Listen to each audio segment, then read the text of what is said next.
The pale spider silk doesn't announce itself.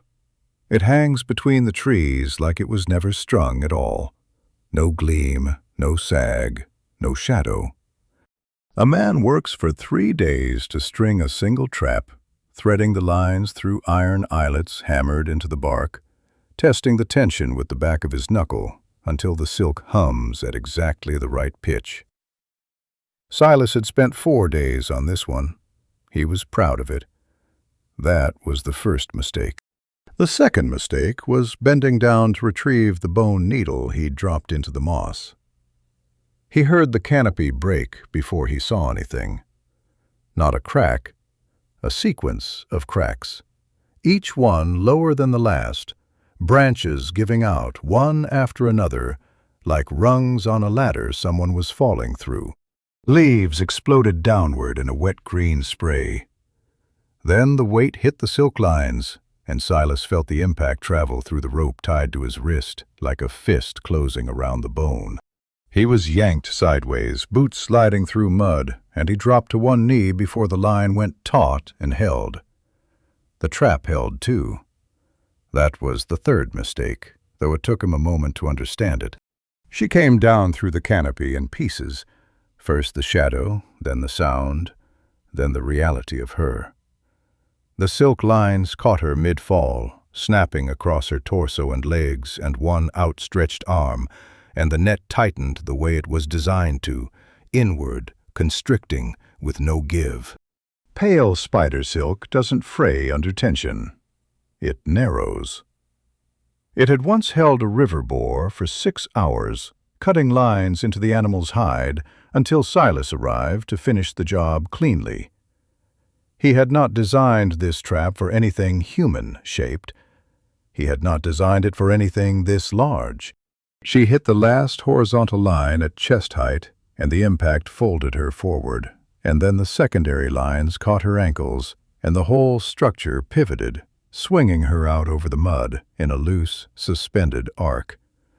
The silk sang with the stress of it. Silas watched the anchor eyelets in the bark and waited for one of them to pull free. None did. He had hammered them deep. The rain had been falling for 2 hours by then. Not the sharp vertical rain of open sky. The drowned woods filtered everything, so the water came down in fat, irregular drops shaken loose from the canopy above, each one cold enough to feel intentional. Silas's coat was soaked through at the shoulders. His glasses were fogged at the edges and streaked with water down the lenses, and he pushed them up his nose with one knuckle, because his hands were wet and he didn't want to smear them worse. He picked up his bone needle from where it had landed in the moss. Force of habit. You don't leave bone needles in the moss. They crack when you step on them, and you don't find a replacement until you've walked 2 days to the coast. He stood and looked at what his trap had caught. She was big. Not the exaggerated big of old stories told around lowland fires. Not the kind of big that required a man to tilt his head all the way back to find the face, but the kind of big that registers in the body before the mind processes it. The kind that makes the chest tighten on instinct, the way it does when you step too close to the edge of something high. She was suspended at roughly the height of his shoulder, turned partly sideways by the way the lines had caught her, one arm pinned against her ribs and one hanging free. Her skin was gray-green in the wet light, the color of river stones seen through moving water. The silk had already cut into her forearm where she'd tried to pull free before she understood what was holding her. There was blood. That was the detail that changed the texture of everything else. It wasn't from the silk cuts. Those were shallow, the silk marking skin without breaking it in the places where it hadn't gone too deep. The blood was older. It came from somewhere under the cracked leather armor she wore, seeping through a gap near her left side where the breastplate had been damaged and not replaced. Dark, already drying at the edges. The rain was thinning it, running it down the leather in pink rivulets that dripped from her hip onto the mud below. Silas looked at the blood. Then he looked at the drowned woods behind her, at the gaps between the mangrove trunks and the black water pooling between the roots. He listened. The woods had their own constant noise, the drip of water, the low creak of wood expanding in the wet, the occasional sound of something moving just below the surface of a flooded root pool. He had learned over 3 years to hear past all of it, the way you learn to hear past your own breathing. He listened past it now. Nothing immediate. But the forest had the feel of something recently disturbed. That particular silence that comes not from emptiness, but from things pausing to watch. He pulled his coat tighter at the collar. The mud sucked at his boots as he shifted his weight, testing the ground. The squelch of it was embarrassingly loud in the stillness. He had walked this section of the drowned woods for 3 seasons. He knew which pools had solid bottoms and which ones dropped away into root channels that could swallow a boot. He knew the silk traps he'd strung across a 40-meter stretch of this particular corridor, knew each one by position and height. He knew that the woman tangled in his best trap was bleeding from a wound she hadn't gotten from falling through his canopy. He picked up his walking stick from where he'd leaned it against a root and moved toward her.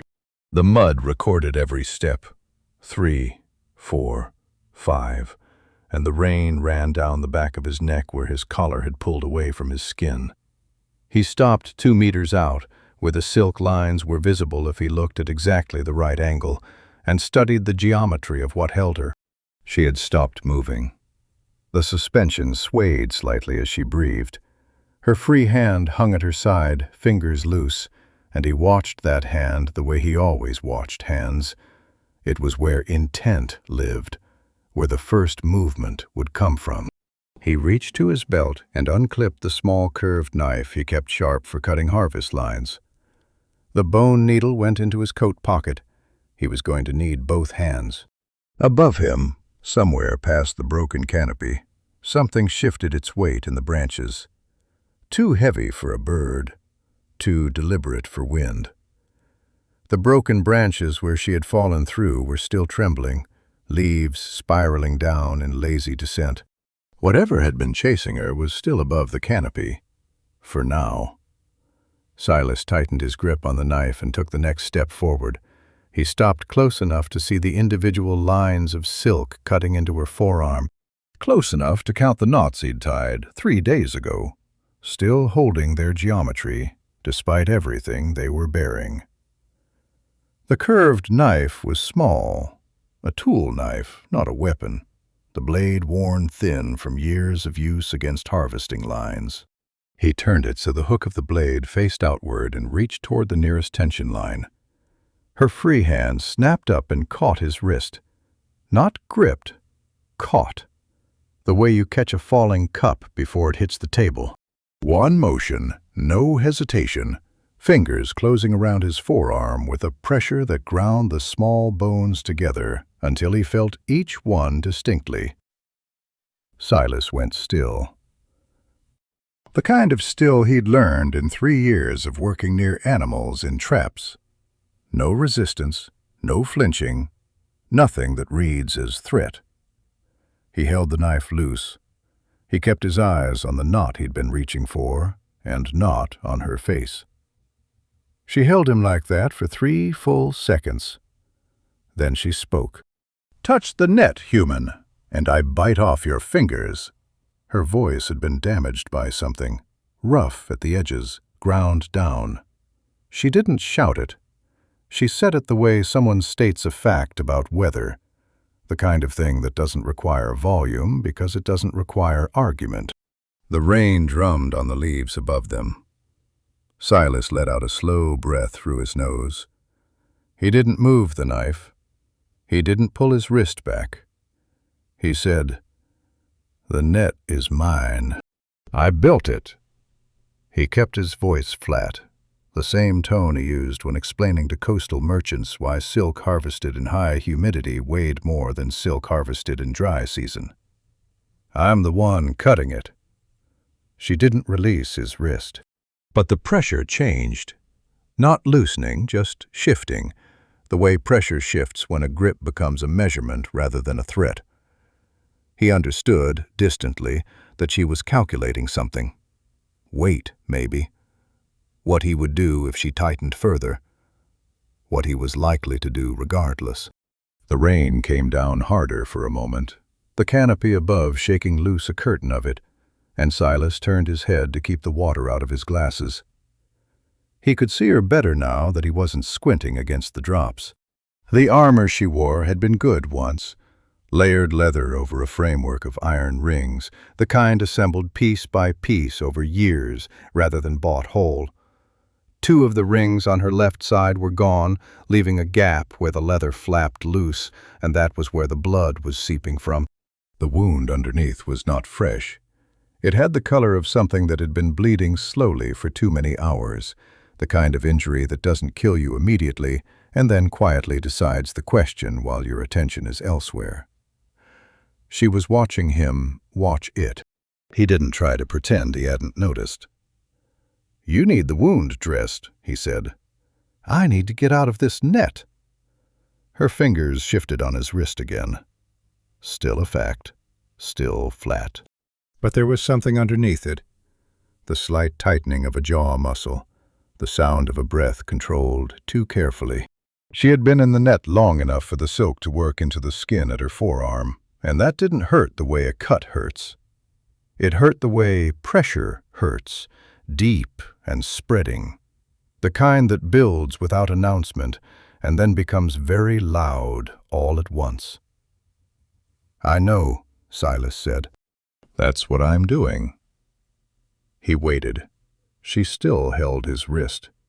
He looked at the knife in his hand, then back at the knot, and didn't move. This was the part no one understood about working in the drowned woods. The patience wasn't philosophical, it was technical. He learned to wait because moving wrong cost more time than waiting right.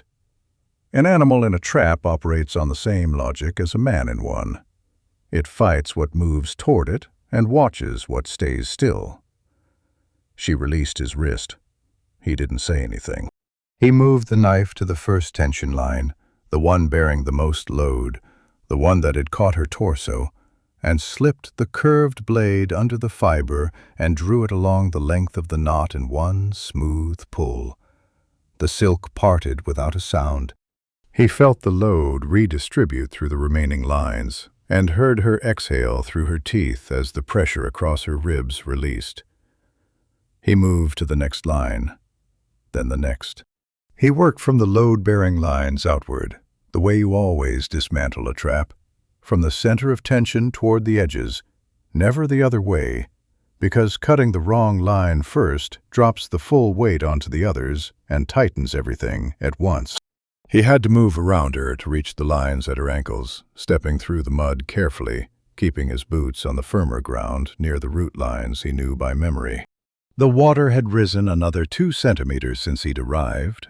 He could tell by the root he used as a reference point, a twisted mangrove knee that sat at boot-top level this morning and was now half submerged. The drowned woods measured their moods in centimeters of water. The ankle lines were the most complex, 3 overlapping threads that had tightened under load into a solid mass of fiber. He worked the knife tip into the layered knot and pried carefully, feeling for the individual threads rather than cutting blind. A blind cut here, and the lines would recoil into her skin before going slack. He'd done that to a river boar once and spent 20 minutes regretting it. She didn't speak while he worked. She held the branch of a nearby tree with her free hand, the one that had caught his wrist, and bore her own weight as the ankle lines came loose, controlling the descent of her legs rather than letting them drop. He noticed that. Most people, freed from a suspension, let their body fall and deal with it. She managed the transition deliberately, planting her feet in the mud with care, testing the ground the way someone tests ice. The last line was the one across her shoulder, looped twice and badly tangled where she'd tried to pull free during the fall. He reached up for it. She was taller than the reach was comfortable for, and he had to rise onto the balls of his feet with his arm extended, the mud uncertain underneath him. He got the blade under the outer loop and drew it free, and then the inner loop, and the silk fell away. She stood. The distinction between suspended and standing was immediate and total. A breath ago she had been geometry, weight and angle and the tension of lines. Now she was vertical, and the forest seemed to recalibrate around her the way a room recalibrates when the largest piece of furniture is finally placed. She rolled the shoulder that had been caught by the loop, working the joint in a slow circle. Her head cleared the lowest branch above them by the width of a hand. Silas stepped back and to the side, not retreating, just finding his footing on solid ground rather than edge mud. She turned and he saw the lance for the first time properly. She had kept hold of it through the entire fall. He didn't know how.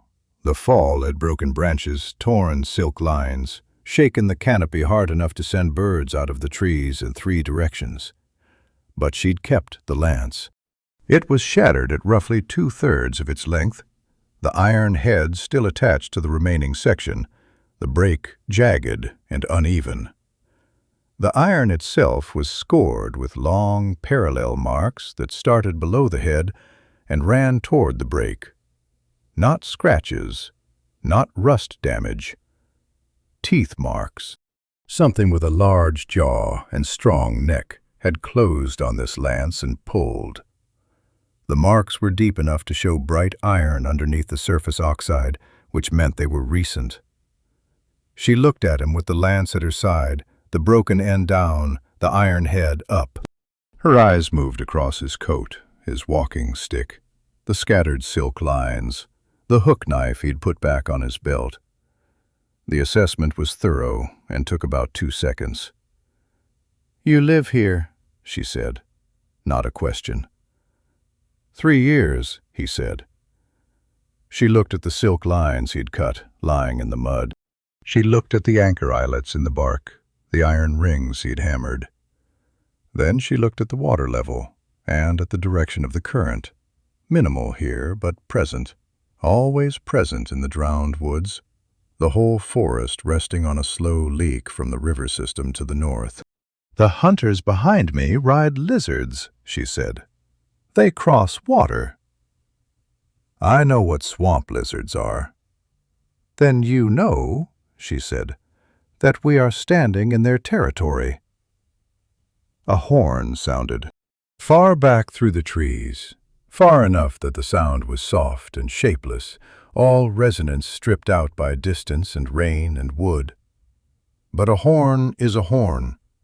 Silas had heard hunting horns before, in the dry season when merchant guards swept the edges of the forest looking for contraband silk. Those horns were casual, directional calls, the sound of someone announcing themselves. This one had a different quality. It was a confirmation call, the sound of someone who had found the trail and was telling the others. Silas looked at the water around his boots. He looked at the broken canopy above, the hole she had fallen through still visibly ragged against the gray sky. Then he looked at the lance in her hand, the gap in her armor, the blood that had not stopped seeping. He bent down and picked up the small spool of silk he always carried on his belt. Working silk, not trap silk, the finer grade he used for repairs and binding. He straightened, put his walking stick under his arm, and turned toward the deeper forest. "The main route road runs east," he said. "The water is lower there, but not by much. We move fast and quiet, and I lead." He paused and looked back at her. "Can you walk?"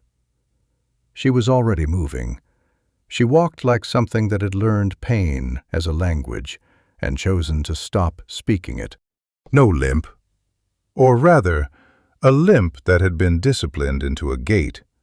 The weight shifted in a way that looked almost deliberate if you didn't know what you were looking for. Silas knew what he was looking for. He had spent 3 years in a forest that didn't forgive injury, and he had learned to read movement the way he read silk tension, by the small compensations, the micro-adjustments that told you where the load was really sitting. It was sitting on her right side. The left was where the armor gaped. He didn't say anything about it. He moved east along the route road, using his walking stick to test the ground at each step, feeling for the solid root lines beneath the water. The main route road wasn't a road in any constructed sense. It was a natural elevated path formed by the largest mangrove roots as thick as a man's torso, running roughly parallel to the old riverbed beneath.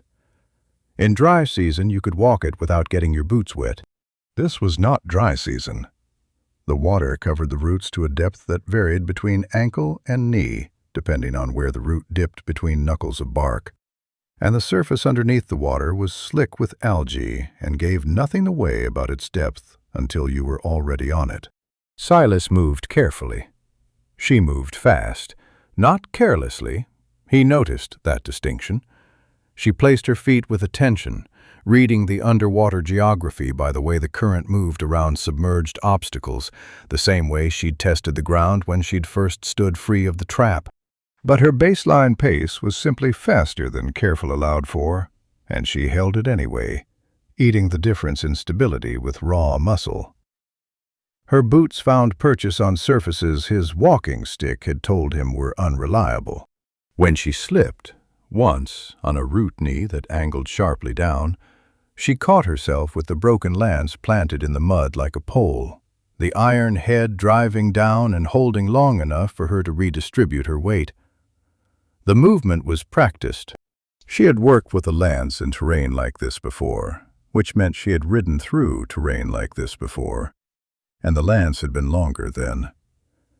He thought about the tooth marks on the iron. He thought about them briefly and then moved on, because the route road required attention and the horn had sounded, and those were both more immediate. The rain was steady now, the kind that settles in and doesn't discuss the matter further. It came down through the canopy in the broken, irregular way of filtered rain, some of it caught by the upper leaves and released in sudden cold streams when the leaves tipped past their holding point, some of it reaching him directly through the gaps the canopy hadn't closed. His coat had stopped pretending to be waterproof an hour ago.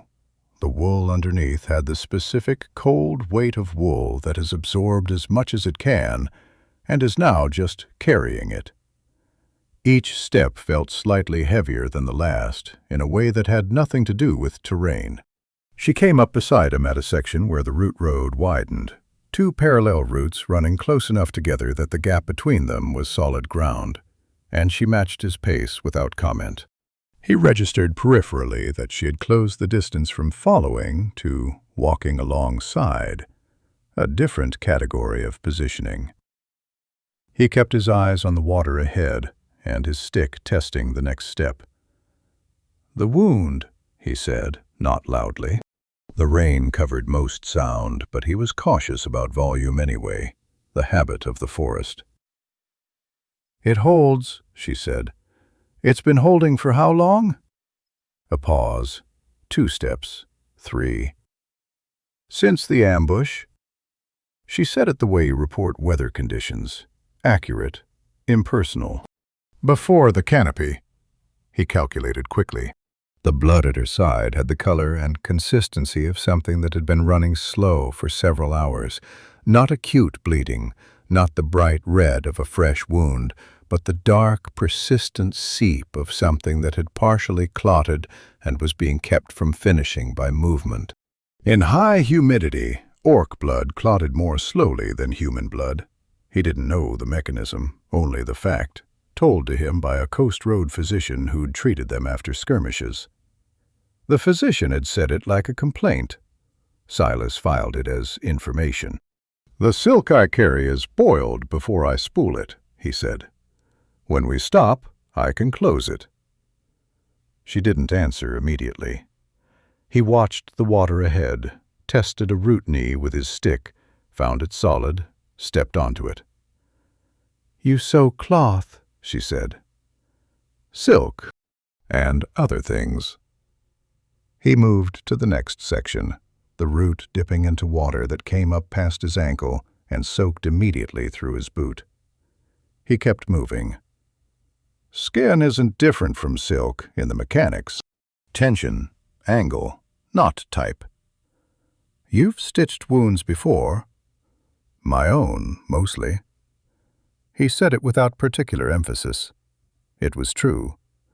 3 years in the drowned woods produced a variety of small injuries, and the nearest physician was a 2-day walk to the coast.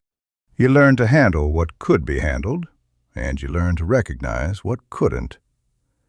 And 2 merchants who were in worse shape than they deserved to be in, and didn't have better options. She made a sound. Not a word. A short sound from the back of the throat. The kind that doesn't commit to anything. The route road bent south for 30 meters before correcting east again, following the old riverbed's curve. Silas knew the bend well. It was where the water ran fastest, channeled between the root walls into a narrow rush that came up to thigh height on him in this season. He slowed at the edge of it, testing depth with the stick, feeling the current pull at the tip.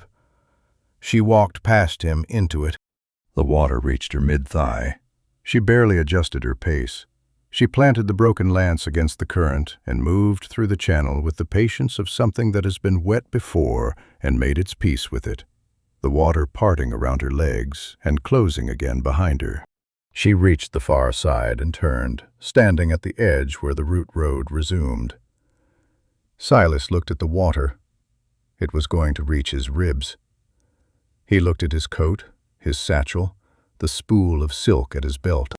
He unclipped the satchel from his shoulder and held it above his head with one hand, gripped his walking stick with the other, and stepped in. The cold was immediate and complete. The current found every gap in his clothing at once, pulled at his boots, tried to rotate him downstream. He leaned into his stick and moved. The footing on the river bottom was uncertain, loose gravel over silt, the kind that compresses wrong underfoot, and he took each step with his weight over the stick, not over his boots. The water climbed, waist, ribs. At his ribs the current had real weight, and he stopped for a moment, feet planted, and breathed against the pressure of it. A hand closed around the back of his coat collar, not lifting, steadying.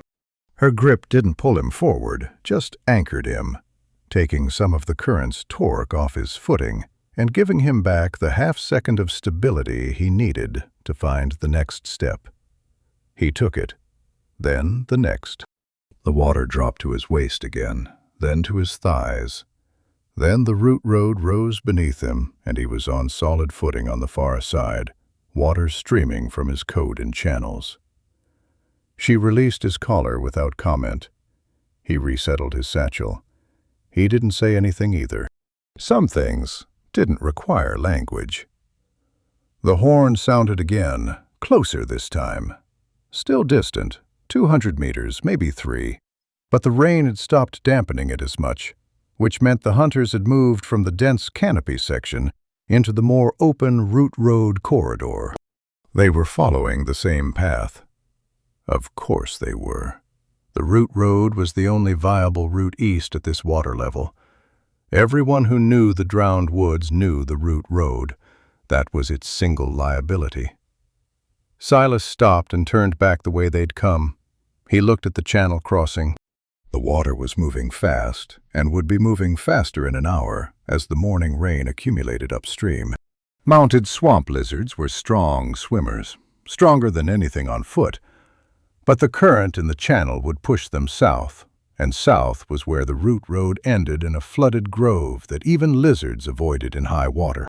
If the riders crossed at the channel, they would have to dismount and lead their animals, which cost time. If. He looked at the tree line on either side of the channel. He looked at his belt, at the secondary spool he carried. He looked at the spacing between the mangrove trunks flanking the channel's narrowest point. "Keep moving," he said. She had already stopped walking and was watching him study the trees. "You're thinking about a line." "Throat height for a lizard rider," he said. "They sit high in the saddle." She looked at the channel. She looked at the trees. She looked at the distance and the angles, with the same 2-second assessment she had given him in the trap clearing, the calculation visible in the stillness of her face. "How long?" she said. 2 minutes. She turned away from him and faced back down the route road, lance in hand, water dripping from the broken iron end, watching the tree line behind them. Giving him 2 minutes in the same way you give someone 2 minutes, by spending them on something else, by not watching the clock. He moved to the first tree and unspooled. The silk came off the spool fast when he let it, fine enough that the rain didn't catch it the way it caught heavier cord. He looped the end around the trunk at the right height, he estimated from the lance, from the memory of how high she sat when she'd been suspended, from the knowledge that swamp lizard saddles ran about 30 centimeters above the animal's shoulder height, and tied the knot with 4 fingers and muscle memory, the knot that looked like nothing and held like iron. He walked the line across the channel, the silk tracking out behind him, testing the tension as he crossed. On the far trunk he tied off the same way, adjusted the height 2 centimeters upward on this side to account for the route road rising slightly, and stood back. Nothing. The line wasn't there unless you knew where to look. And even then you had to look at exactly the right angle with the rain not in your eyes. He had strung hundreds of these. They never got visible. That was the point. He rejoined her on the route road, and they moved east without discussing it. Her shoulder brushed his chest as she fell back into pace beside him. Not a stumble, just the natural consequence of the route road narrowing and 2 people sharing it, one of whom required more of it than the other. The contact lasted a fraction of a second and covered the full width of his chest. He caught his footing on the route edge and kept moving. The horn called a 3rd time. It had a direction now, not just a distance. It was coming from exactly where they had come from. She gripped the lance and said nothing. He kept his eyes on the route road ahead and thought about the thread sitting invisible over the channel behind them, and about the knot he had tied in the rain with cold fingers, and whether it had the tension exactly right. It did. He had tied that knot 10,000 times. It had the tension exactly right. That was the only thing he was certain of. The drowned woods had a sound that was entirely their own. Not silence, the opposite of silence, actually, but a noise so consistent and layered that the brain eventually filed it under silence anyway. Water dripping from bark, water moving between roots. The low creak of mangrove trunks flexing against current pressure, a sound like old rope under load. Somewhere below the route road, in the root channels that ran beneath everything, the deeper water moved in the dark and made a sound that wasn't quite a gurgle and wasn't quite a knock. The sound of a large space half filled with liquid, breathing with the tide. Silas had stopped hearing it after the first month. He heard it again now, walking east with a stranger, because the stranger heard it. He could tell by the way her head tracked, not turning, just orienting, the small tilt of attention toward a new sound from someone who hadn't yet learned to discard it. The route road widened after the channel crossing, the 2 main mangrove roots spreading apart and other smaller roots braiding in between them, creating a platform 2 meters wide in places. The water here was shallower, ankle depth, sometimes less. The root platform elevated enough above the old riverbed to stay mostly clear except in the worst flood years. Silas moved without using his stick for guidance, reading the terrain from memory, stepping over the root knuckles and around the pools that formed in the low points without breaking pace. She matched him. Not his path exactly. She found her own lines through the terrain, slightly different roots that accounted for the different geometry of her stride, longer and higher stepping than his. He noticed she avoided putting weight on the same root surface twice in quick succession, which was what you did when you weren't certain of the platform and were looking for confirmation before committing. She was learning the terrain in real time. She was doing it quickly.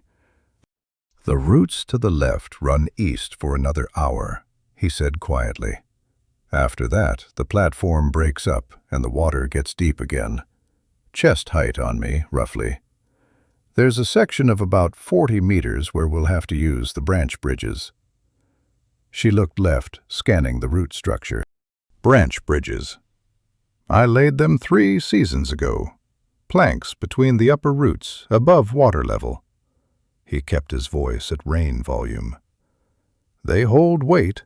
I've used them loaded." "How much load?" "Merchant, full pack, a bale of silk." He paused. "That's about 80 kilograms. She didn't respond to the implication. She looked at the branch bridges she couldn't yet see and seemed to calculate something about her options and arrive at an answer she didn't share. The rain had steadied into its long-haul rhythm, no longer the aggressive pour of morning, but the settled, permanent rain of a system that had decided to stay for the week.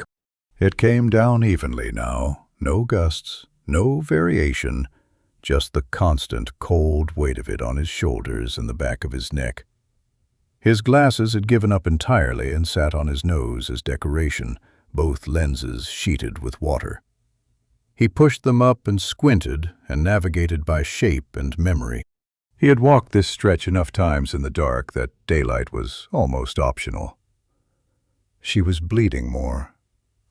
He hadn't looked directly, but peripheral vision told him what he needed to know. The gap in her armor at the left side was darker than it had been an hour ago. The leather saturated in a way that went beyond rainwater. The rain was thinning it again, the way it had thinned it in the trap clearing, running it pink down the side of her armor and dripping from the lower edge of the breastplate onto the root surface below. She hadn't changed her gait. She hadn't mentioned it. He understood, without needing to discuss it, that mentioning it would accomplish nothing useful until they stopped. And they were not stopping. He adjusted his route by 15 meters south, toward a section of root platform that rose higher above the waterline, drier underfoot.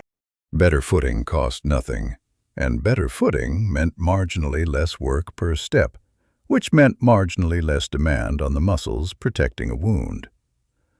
She noticed the route change. She noticed and didn't question it, which meant she either trusted his knowledge of the terrain or had concluded that questioning it was a poor use of energy. He suspected both. "The clan trackers," he said. "How many?"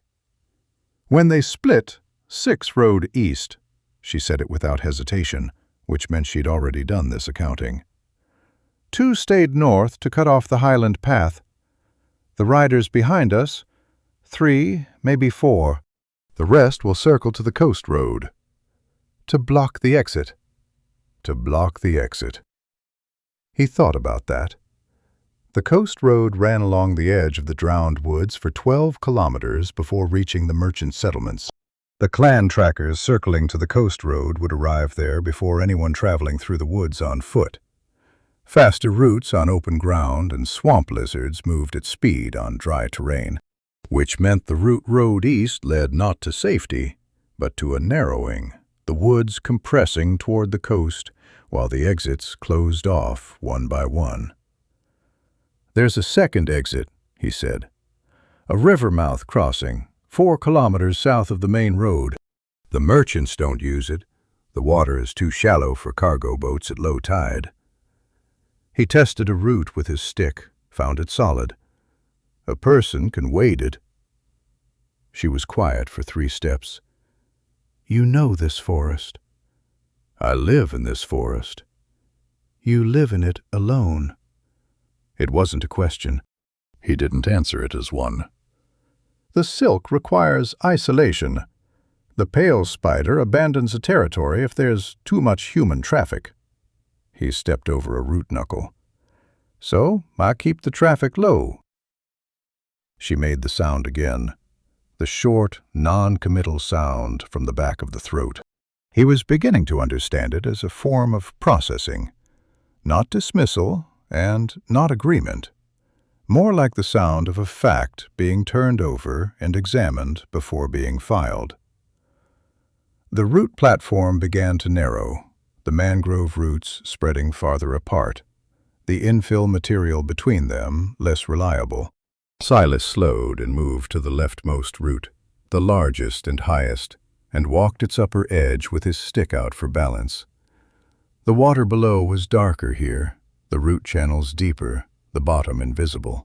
Something moved in it, a slow displacement, a pressure wave from below, and then was still. He didn't look down. He knew what moved in the root channels. She had moved to the same root without being told, walking its width with her arms slightly out. The broken lance carried horizontal now rather than vertical, used for balance rather than weapon. The iron head swung gently with each step. The tooth marks on the shaft caught the gray light and held it. He thought again about those marks, about the size of the jaw that had made them. "The wolf," he said. He said it carefully, the way you say things in the drowned woods. Not loudly, not with flourish, just at the right volume for the distance between two people. She didn't answer. "The marks on the lance. Something pulled it." He kept his eyes on the root ahead. "While you were holding it." Several seconds passed. The root platform dipped, and the water came up briefly to his knees. And then the platform rose again, and the water dropped away. She matched the terrain change without breaking rhythm. "Her name was Dusk," she said. Not the flat fact voice she used for tactical information. A different register. Careful, like something being handled that had sharp edges. "Gray coat, 7 years old. I raised her from the litter." She paused. "The ambush came from the water. 3 riders, shallow channel." She pulled the first one off his lizard before they put lances into her. Another pause, shorter. She kept pulling until she couldn't. Silas said nothing. He walked. He understood that some information was not given to receive a response. It was given because not giving it had become heavier than giving it. He carried the information the way you carry weight in the drowned woods, steadily, without drawing attention to it. The branch bridges appeared ahead, 5 gray planks spanning the gap between 2 elevated roots, lashed at each end with old cord he'd replaced 2 seasons ago. They were narrow, each plank roughly the width of a boot, the gaps between them showing dark water 3 meters below. He crossed to them, tested the first plank with his boot, felt it flex and hold. He walked across without pausing, the planks settling under his weight in the familiar way, and turned at the far side. She stood at the near end and looked at the planks. She looked at the water below. She looked at the distance between planks, which was sized for a human stride. Her stride was longer, which meant the planks would want her feet at the outer edges of each one. She stepped onto the first plank. It flexed harder than it had under Silas, the wood compressing at the center and the lashed ends pulling tight against the cord. She walked steadily across, placing each foot with deliberate care, the iron lance head tapping the root surface at the far end as she stepped off. The cord at the second plank's far end had frayed. He'd noticed it on the way across. 2 of the 3 strands, the lashing pulling loose from the bark beneath it. He held up a hand before she stepped onto the second bridge. She stopped. He crouched at the near end, pulled the frayed cord free, and retied it with the working silk from his belt. The same motion he'd used 10,000 times, fingers moving without requiring instruction from his brain. Tie, test, tie again. He stood. She had watched him do it without comment. Then she walked across. Behind them, somewhere in the direction of the channel crossing, the horn called again. This time it was answered by a second horn, from a different direction, slightly south of the first. Not the same group, a second group, moving to flank.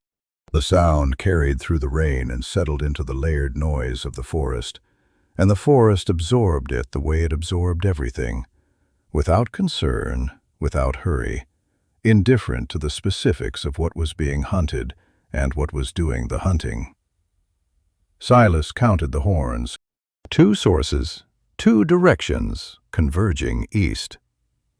He looked at the branch bridges they'd crossed, and at the cord he'd retied with silk instead of the old frayed fiber. The silk was stronger. The silk would hold considerably more than the cord had. He thought about that briefly. About load-bearing and tension, and the difference between fiber that held and fiber that didn't, and about how a swamp lizard weighed roughly 400 kilograms, and about whether the root platforms would take that weight at this water level. He looked at the timber of the root platform under his boots. He began to form an idea about the branch bridges. He kept it to himself for now and moved east, because ideas needed time, and time was moving fast, and the coast was still 2 hours away, and the water level was still rising. The tracker's horn cut through the rain from the south. Not behind them anymore. South, which meant the flanking group had moved faster than he'd calculated, cutting through the shallower root systems that ran parallel to the main road. Silas knew those paths. They were treacherous in high water, root gaps hidden under a uniform surface of dark water that gave no indication of depth. A man on foot took them slowly. A swamp lizard took them on instinct. The animals evolved for exactly this kind of terrain, their wide feet spreading the load across the root surface, and their tails doing the work of a walking stick. He stopped walking. She stopped beside him without being asked. He listened. The horn had been single, one call, not answered. That meant the flanking group was signaling position, not contact. They hadn't found the root road yet. They were close to it, moving parallel, feeling for the intersection. In this section of the forest, the root road and the southern parallel path converged at a junction about 300 meters east. A wide, flat platform where several mangrove root systems met, and the ground was solid enough that you could stand 20 people on it without anyone getting wet above the ankle. If the flanking group reached the junction before them, the root road east was closed. Silas looked at the trees flanking the path. He looked at the spacing. 2 mangroves on the left, close enough. The gap between them roughly 3 meters at chest height. He looked at the angle of approach from the south, where the parallel path fed into the root road. He looked at the spool at his belt. He had 3 spools. Working silk, medium gauge. He'd been conservative with the channel crossing. A single line, fine gauge, strung fast. This required something different. A rider on a swamp lizard sat high, shoulders at roughly 2.5 meters above the root surface. The animal's head came forward of the rider, lower, scanning. The line needed to catch the rider, not the animal. Catch the animal, and it shied and threw the rider clear, which was inconvenient. Catch the rider, and the animal kept moving under a body that had stopped. He pulled the medium-gauge spool and moved to the left mangrove. The rain had been at his hands for 4 hours. His fingers had pruned past the point of sensation in the tips and were operating on the secondary feedback of joint pressure and muscle memory. He felt the knot form rather than felt the silk itself, the resistance of the fiber against the bark, the slight give as the loop seated correctly, the tension change when the knot closed. He tied it 4-strand, the knot that distributed load laterally rather than concentrating it at the point. A single-point knot would cut under impact. A lateral knot held and transferred. He walked the line across. The cold made his fingers slip on the second wrap. He stopped, pressed both hands flat against the bark of the right mangrove for 3 seconds. Bark was slightly warmer than air, the wood retaining the memory of morning temperature, and felt some precision return to the pads of his fingers. Then he finished the wrap and seated the knot and stood back. She was behind him, watching the southern approach. The broken lance was vertical in her hand, iron head up, the way she held it when she was ready to use it rather than carrying it. He noticed she had shifted her weight forward onto the balls of her feet, the stance of someone who had done this before and knew what the moments before contact felt like in the body. "How long does it take them to come through?" he said. "When they find the junction, 2 minutes." She didn't take her eyes off the southern approach. "The lizards are fast on the platform." He looked at the line. The silk was invisible in the rain at 3 meters. At 5 meters, it simply wasn't there. He looked at the height, 2.5 meters, as close as he could judge. He looked at the angle and thought about a rider coming through at speed, leaning forward, the animal's momentum carrying them both. "Move to the right," he said, "behind the root buttress. When the rider goes down, you move, not before." She looked at the root buttress, a curved wall of exposed root, knee-high to her, chest-high to him, and moved behind it without argument. She crouched, which brought her below the root wall's upper edge, and the forest absorbed her. She was simply gone, in the way that large things were sometimes gone when they stopped moving, and the eye stopped being told where to look. Silas moved left, into the gap between 2 smaller mangroves, and pressed his back against the bark. He was wet enough that the bark didn't register as cold anymore. He was just wet, uniformly, and the bark was another wet surface among many. He kept his eyes on the southern approach and breathed through his nose and counted. He heard them before he saw them. The swamp lizard made a sound when it moved through water. Not a splash, but a displacement, a rhythmic pressure release as each foot lifted and placed, the suction of wide toes against root surface. It was a very specific sound once you knew it, distinct from the background water noise of the forest. He had heard it twice before in his 3 years in the drowned woods, both times from a distance, and he had moved away from it both times. The lizard came through the junction at a walk. The rider was scanning, head moving, checking the root road in both directions.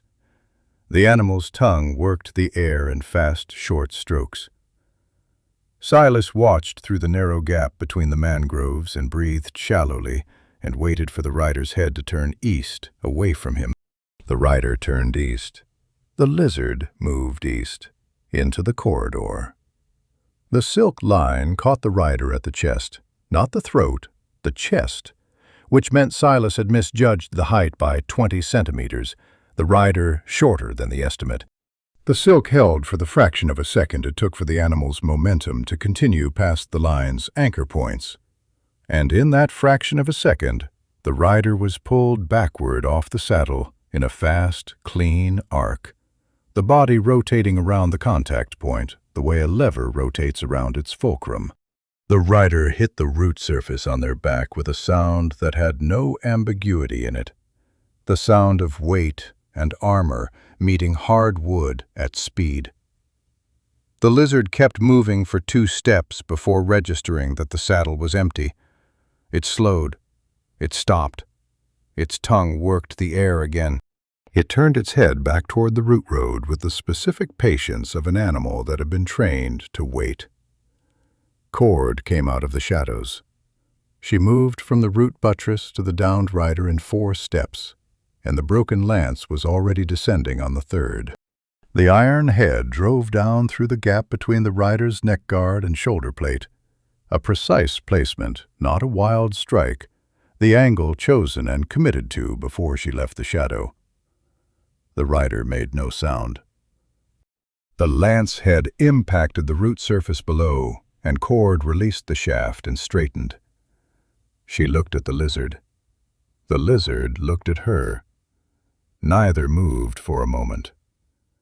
Then she made a sound, low from the chest, a resonant click followed by a long exhale.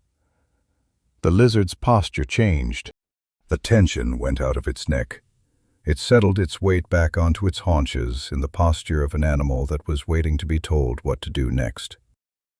Silas stepped out from between the mangroves and looked at her. "Beast riders learn the calls," she said without looking at him. She was watching the southern approach, checking for the second horn. "All clans use the same base commands. The lizards don't care who gives them." He looked at the lizard. It was large, 2 meters at the shoulder, the scales a dull brownish green, the saddle rigged with straps and a short lance socket that was now empty. The animal smelled of mud and something underneath mud, something older and organic. "Can we use it?" he said. "No." She was already pulling the silk line down from between the trees, retrieving it from around the fallen rider's chest. She handed the spool back to him. Her hands were careful with it, which surprised him. The deliberate handling of something small and breakable, the unconscious adjustment of grip strength. "One lizard makes noise on the route road. The others will hear it. We stay on foot." He took the spool and put it back on his belt. He looked at the downed rider and at the lance still planted in the root surface. He looked at Cord's hands, which were empty now. "Your lance," he said. She looked at it. She looked at it for exactly 1 second, at the tooth marks on the shaft, at the angle it stood at the iron head seated in the root surface. Then she pulled it free and held it again, and said nothing. They left the lizard standing in the corridor behind them, patient, waiting for a command that wouldn't come. The rain intensified for a minute, a brief pressure surge from whatever system was sitting above the canopy, and then leveled back to its baseline. Silas pushed his glasses up and squinted east and picked up the pace. His boots were saturated past any meaningful function, but they still had soles, and the soles still gripped the root surface, which was what mattered. He tested the ground with his stick and moved and didn't look at his feet. Behind them, to the north, a horn called. 2 short bursts, a communication call, the kind that asked for a response. It waited. It called again. The lizard in the corridor behind them made no sound. The downed rider made no sound. The horn called a 3rd time, the 2 bursts with a different spacing this time, the spacing that meant, "Answer me, or I come to you." Silas counted his spools, 2 remaining. He counted the distance to the junction where the route road narrowed again, where the elevated platform ended and the water depth increased and the trees grew closer together. He thought about line height and anchor points and the geometry of what came next. He moved his working silk from his belt to his coat pocket, where he could reach it faster. The silence from the north stretched. In it, the forest breathed its constant breath of water and wood and the slow subterranean movement of things below the roots. Then, from the north, came a 4th horn call. Different tone, different rhythm. Not a communication call, not a position signal. Silas knew hunting calls. He'd heard enough of them. That was the call that meant, "Something has gone wrong here. Come now." He looked at Cord. She was already looking at him, and her expression told him she knew the call too, and had done the same arithmetic. He turned east and moved as fast as the route road allowed.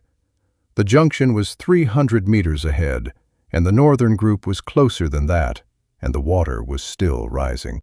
The hollowed baobab was not on any path. Silas had found it 2 seasons ago during a silk survey, pushing south off the route road into a section of the drowned woods that saw no traffic because it offered nothing. The mangroves here were too young for pale spider colonization, the water too deep for easy movement, the terrain too broken for lizard travel. He had marked it in his head the way he marked everything useful, by triangulation, by the angle of the oldest root to the north and the gap in the canopy directly above that let in afternoon light when there was afternoon light to let in. He had sheltered in it once, during a 3-day storm that had lifted the water level past knee height on the route road and made further travel pointless. He had a dry bark cache inside it, behind the left curve of the interior wall, and a fire shelf he'd built from flat stones, carried in one at a time over the course of several visits. He had not planned to use it again this season. The season had revised that. They reached it an hour before dark. Silas pushed through the secondary root tangle that screened the entrance, a low gap in the baobab's root buttress, half hidden by the overlapping root walls, and ducked inside, and the rain stopped. Not fully. The baobab's crown was not intact, and water found the gaps and dripped in from above in 4 or 5 specific locations he knew well enough to avoid. But the main weight of it stopped, and the difference registered in his shoulders like putting down a load he'd forgotten he was carrying. She followed him through the gap sideways, turning her shoulders to fit the opening, and stood upright inside the hollow. The space was large enough for that. The baobab had a 4-meter interior diameter at ground level, the trunk walls thick and dry on the interior surface, even in sustained rain. She looked up at the crown, at the 4 drip points, at the pale gray interior wood that had been dry long enough to take on a chalky quality. She looked at the fire shelf and the flat stones and the small cache of bark behind the left curve. She didn't say anything. She sat down against the right wall, which put her back to the solid wood, and her face toward the entrance gap, and lowered the lance across her knees. The armor at her left side was very dark now. In the dim interior light it was difficult to read color, but the texture was wrong, saturated past the point of rain, with the specific heaviness of soaked leather that has absorbed something thicker than water. Silas went to the bark cache. The bark was dry. He'd packed it high against the wall last season, wrapped in the waterproof silk he used for moisture-sensitive harvests, and the silk had done its work. He pulled 3 pieces of inner bark and the small steel striker he kept in the cache and carried them to the fire shelf. The shelf was positioned below one of the drip points, specifically to give the smoke somewhere to go. Not ideal ventilation, but functional. He had learned to build small, clean fires here, the kind that produced minimal smoke, and what smoke they produced went up and out rather than filling the hollow. He built the fire the way he built every fire in the drowned woods. Dry inner bark at the base, shredded to fiber, the pieces of outer bark arranged above it in a tent structure that would catch and hold once the inner bark caught.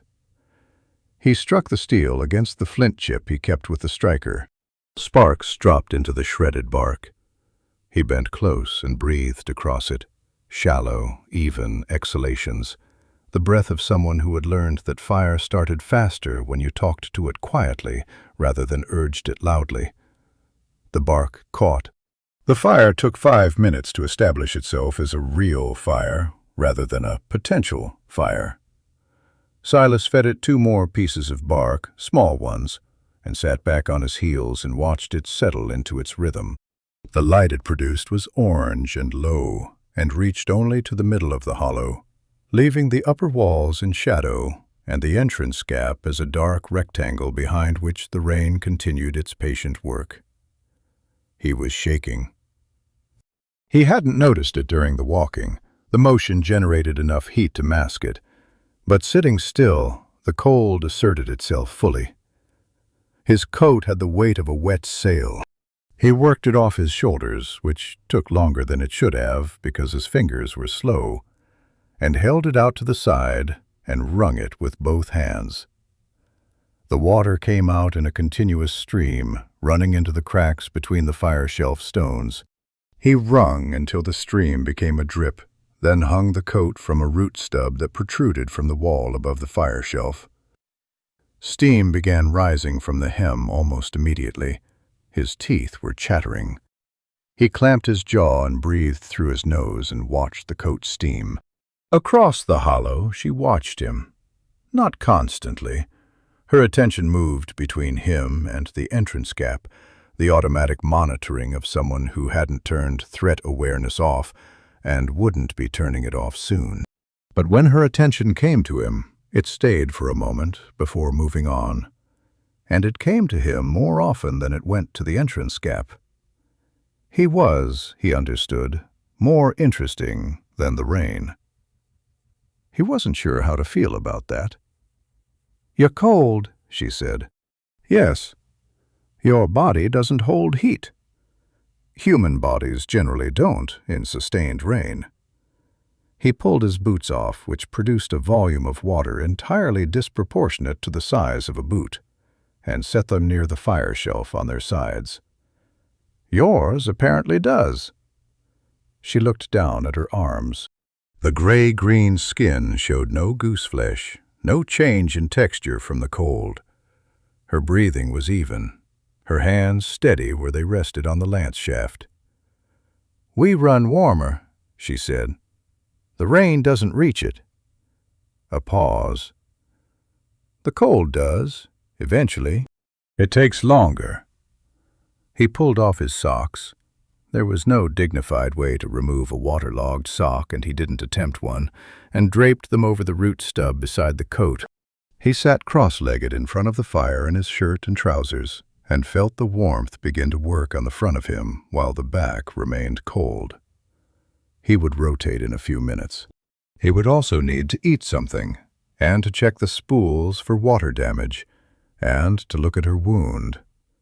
And to look at her wound first, actually, because the other things could wait, and the wound could not. He opened his satchel and took stock. 3 spools remaining. He'd miscounted earlier. There was one tucked in the inner pocket he'd forgotten about. The fine-gauge silk he used for detailed work. The sewing kit. Bone needle in its cork sleeve. The spare needles wrapped in waxed cloth. The small jar of powdered resin he used to sterilize the working silk before suturing. The resin jar was intact, the wax seal unbroken. The boiled silk, pre-threaded lengths, sterilized before he'd left the collection camp, sealed in a twist of waterproof fabric, was dry. He put it on the fire shelf to warm slightly, because cold silk was stiffer and harder to draw through tissue cleanly.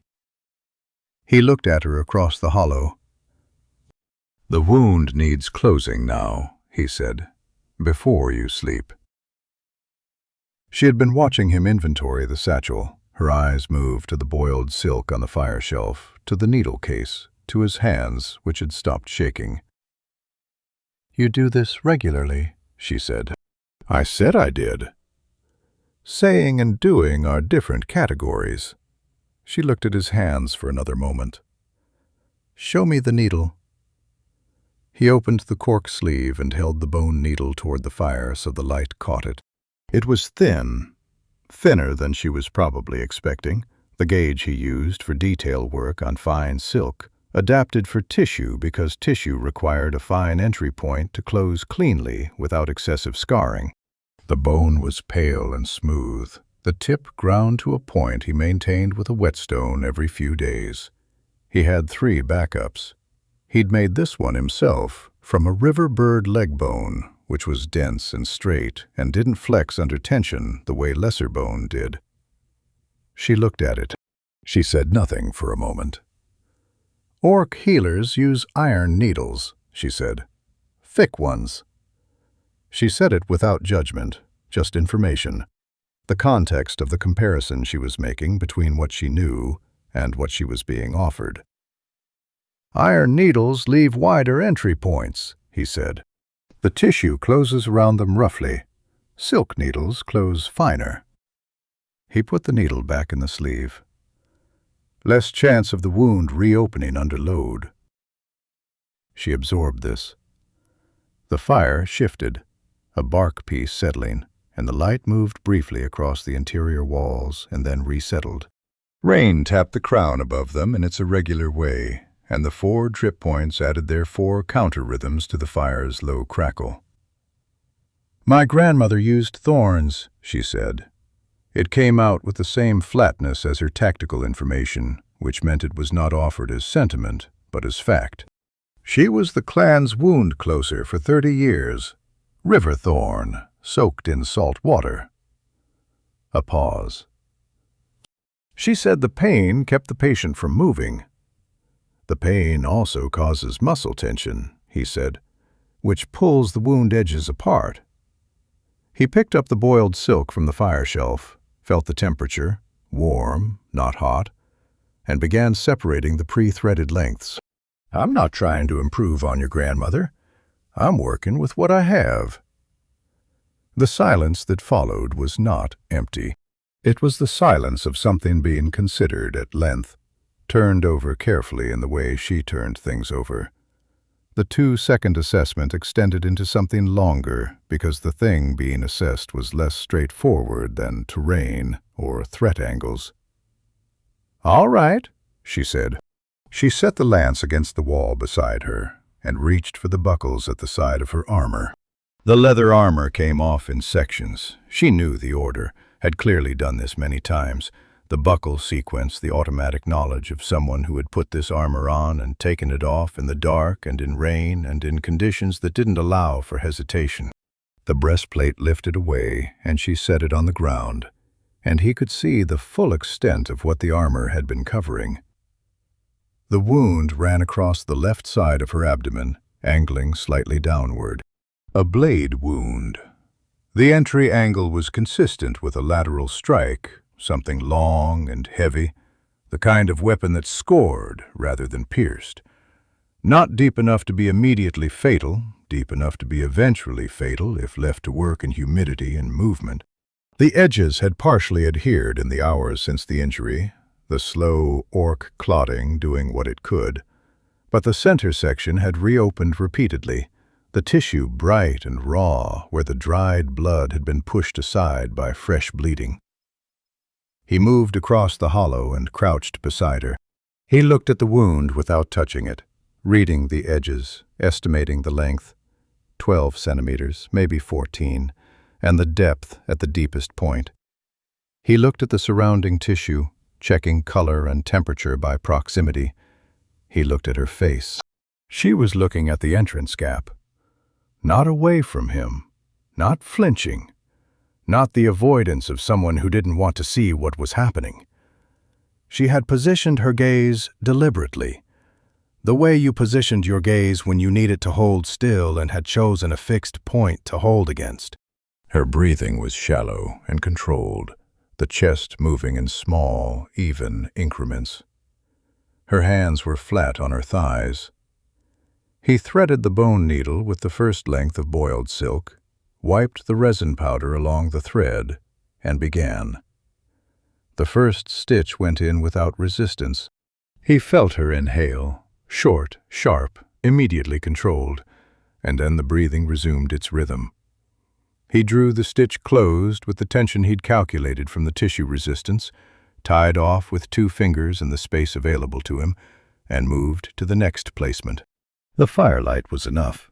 He'd worked in worse light. His hands were warm now and steady, and the needle knew what it was doing even when his attention was on the spacing rather than the motion. He worked steadily.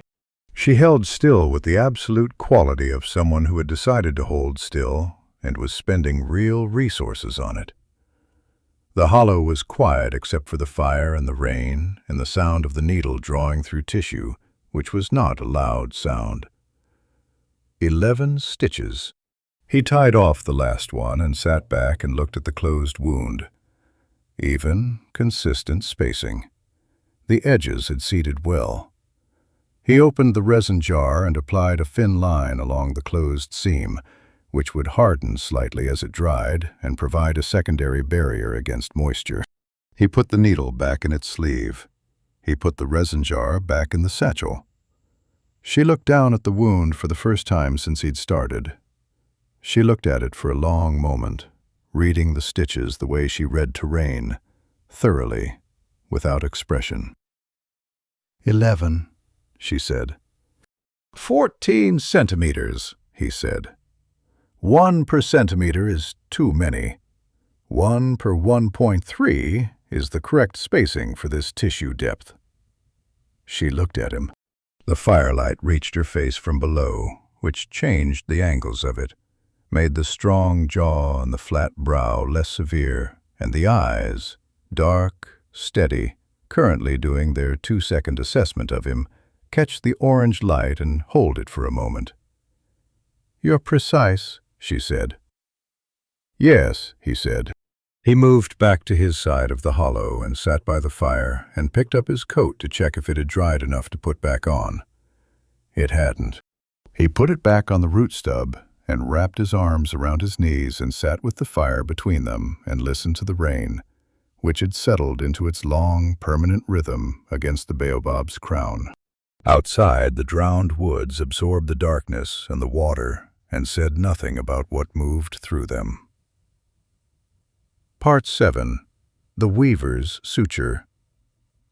She slept in segments. He noticed because he was not sleeping.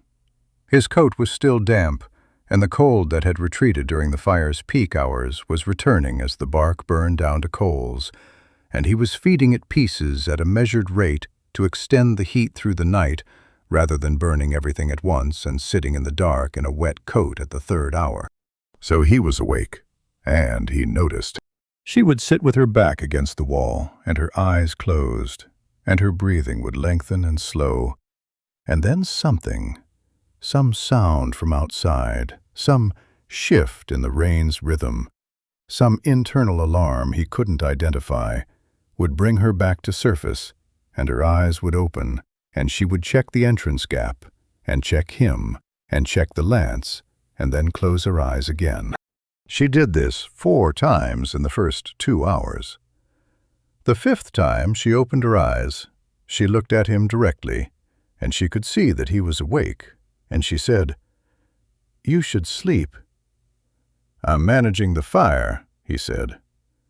"You're watching me manage the fire," she said. It was accurate, and he didn't argue it. She shifted her position against the wall, adjusting the angle of her back, moving with the careful economy of someone who knew exactly how much movement their stitches would tolerate.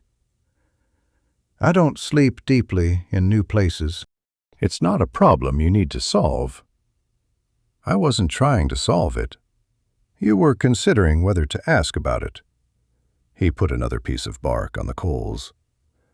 "Is it a clan custom? Light sleeping in strange places?" She was quiet for a moment. "It's a personal custom," she said. "Developed over time." She looked at the fire. "The salt mines don't have doors. You learn to sleep with your back to the wall and one ear on the entrance." He processed this without showing that he was processing it. The salt mines of the eastern coast were not a place people went voluntarily. They were a place clans sent the ones they wanted to punish without the visibility of an execution. Hard labor in a high-humidity underground environment that took years off a person and left specific marks on the body. He had seen those marks on the merchants who dealt in salt, the overseers who managed extraction operations. He had not expected to see them on a beast rider. He looked at her hands. In the firelight, now that he was looking for it, the knuckle scarring, the specific way the skin on the outer edges of both palms had thickened and smoothed, not from fighting, from hauling, from rope work in sustained wet conditions that didn't allow the skin to heal between sessions. "How long?" he said. 2 years. She said it the same way she said everything, flat, factual, the information given without the expectation that he'd do anything particular with it. "Before the clan chief decided I was more useful on a mount than in the ground." "What did you refuse?" She looked at him. The assessment again, reading him the way she'd read the trap silk, the needle, the wound closure, checking weight and tension, checking whether the thing would hold what it was being asked to hold. "The chief ordered us to burn a lowland village," she said, 3 days east of the forest. They had failed to pay the season's toll. She looked back at the fire. The village was 30 people. 15 of them were children. We outnumbered them 12 to 1. She paused. I refused the torch. And the mines were the consequence. The mines were the mercy, she said. The alternative was the same thing I refused to do to someone else, done to me. A short pause. He reconsidered the mines after 2 years, when the eastern toll roads needed riding again. The chief is practical. Silas thought about the order she had refused today, the one that had put her in the canopy above his trap, bleeding, with a dead wolf and a shattered lance. He didn't ask about it directly. He had enough of the shape of it. He fed the fire another piece of bark and watched the coals brighten. "The drowned woods," she said after a while. "You came here voluntarily?" "Yes."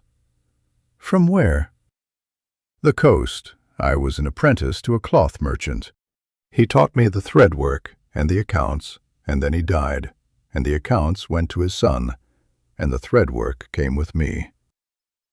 He said it without bitterness, which was accurate. He had left the merchant's house without resentment, only with the practical knowledge of what he was good at, and the equally practical knowledge that what he was good at required solitude to be worth anything. The pale spider doesn't exist on the coast. The silk is worth 4 times what standard thread commands. 3 years in the woods, and I've saved enough to establish a real workshop. In the city. On the coast road. Between the city and the harbor. He looked at the steam still rising faintly from his coat. A place with walls and a door that closes. She was quiet. Then, "You miss it, the city." He considered this honestly. "I miss having a door," he said. "The city itself I miss less than I expected." The fire crackled. The rain on the baobab crown had eased slightly, the drip points spacing their intervals further apart, the storm possibly pulling north. Silas listened to the changing rhythm of it and adjusted his estimate of the morning water level. If the rain eased through the night, the flood tide at dawn might be manageable. If it intensified again before morning, the route road east would be running water at waist height, and the branch bridges would be underwater, and the south exit through the river mouth would be the only viable option. He was thinking about the river mouth when she spoke again.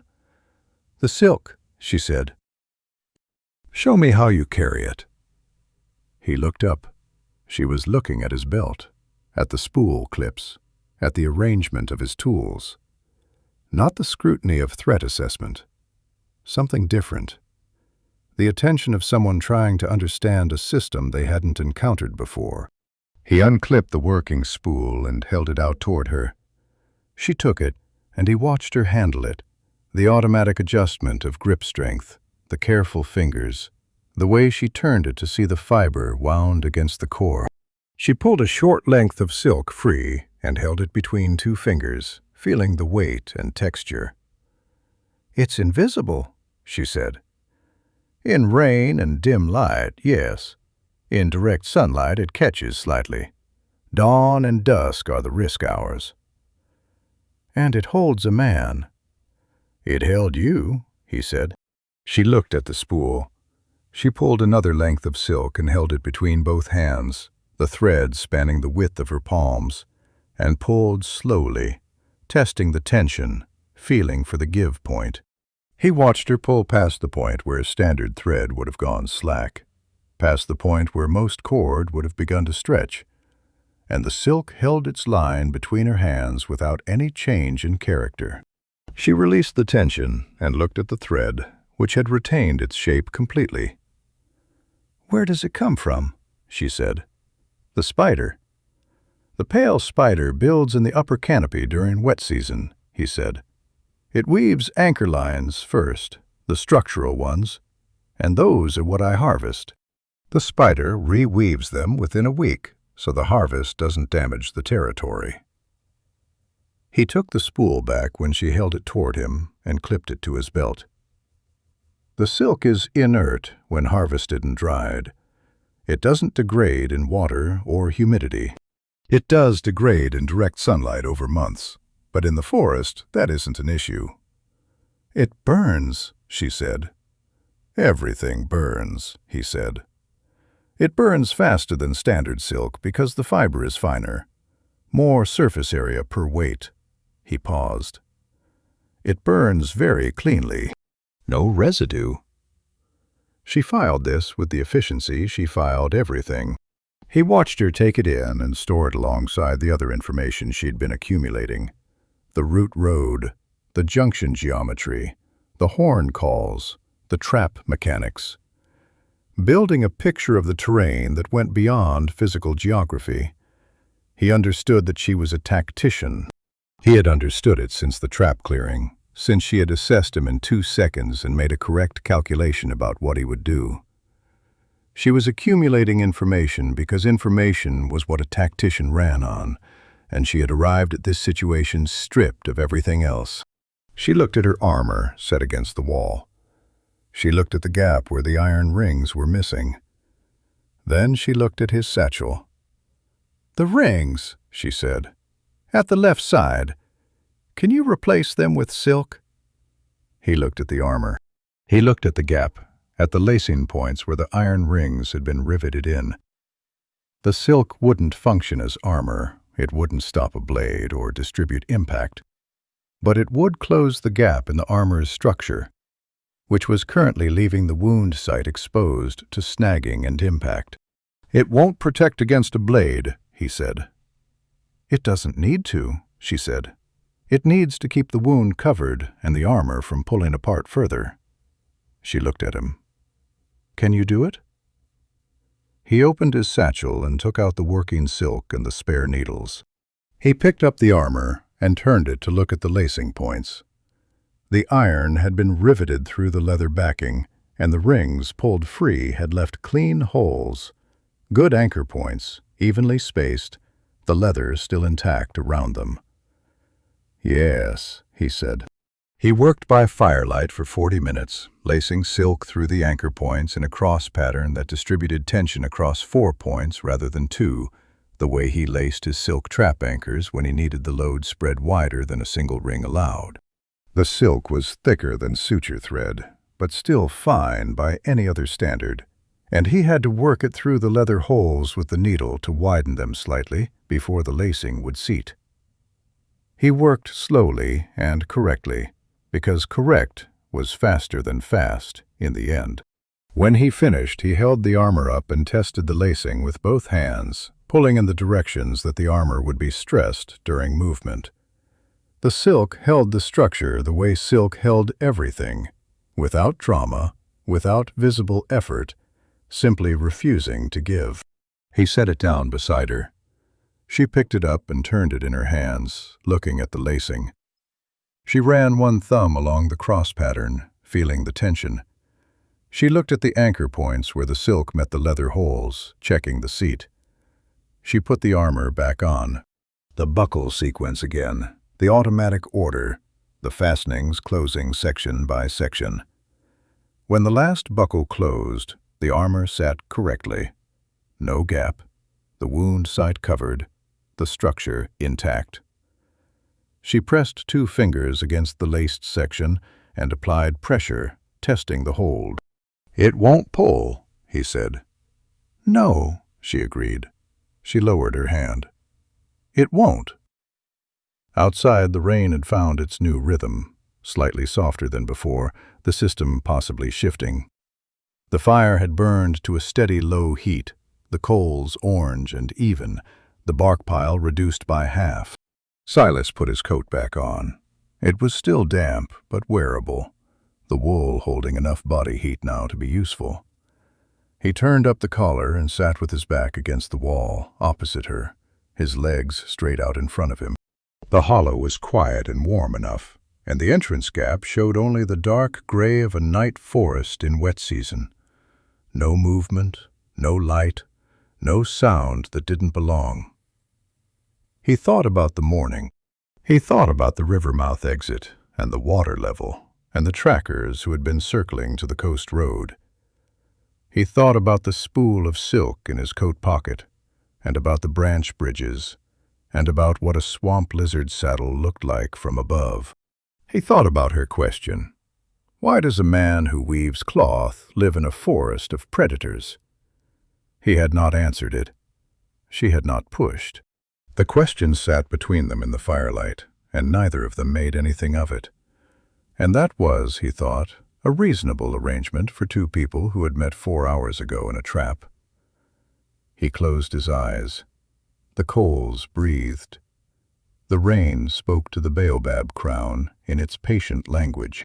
Somewhere out in the black water of the drowned woods, far enough away to be theoretical, a horn called once and was not answered.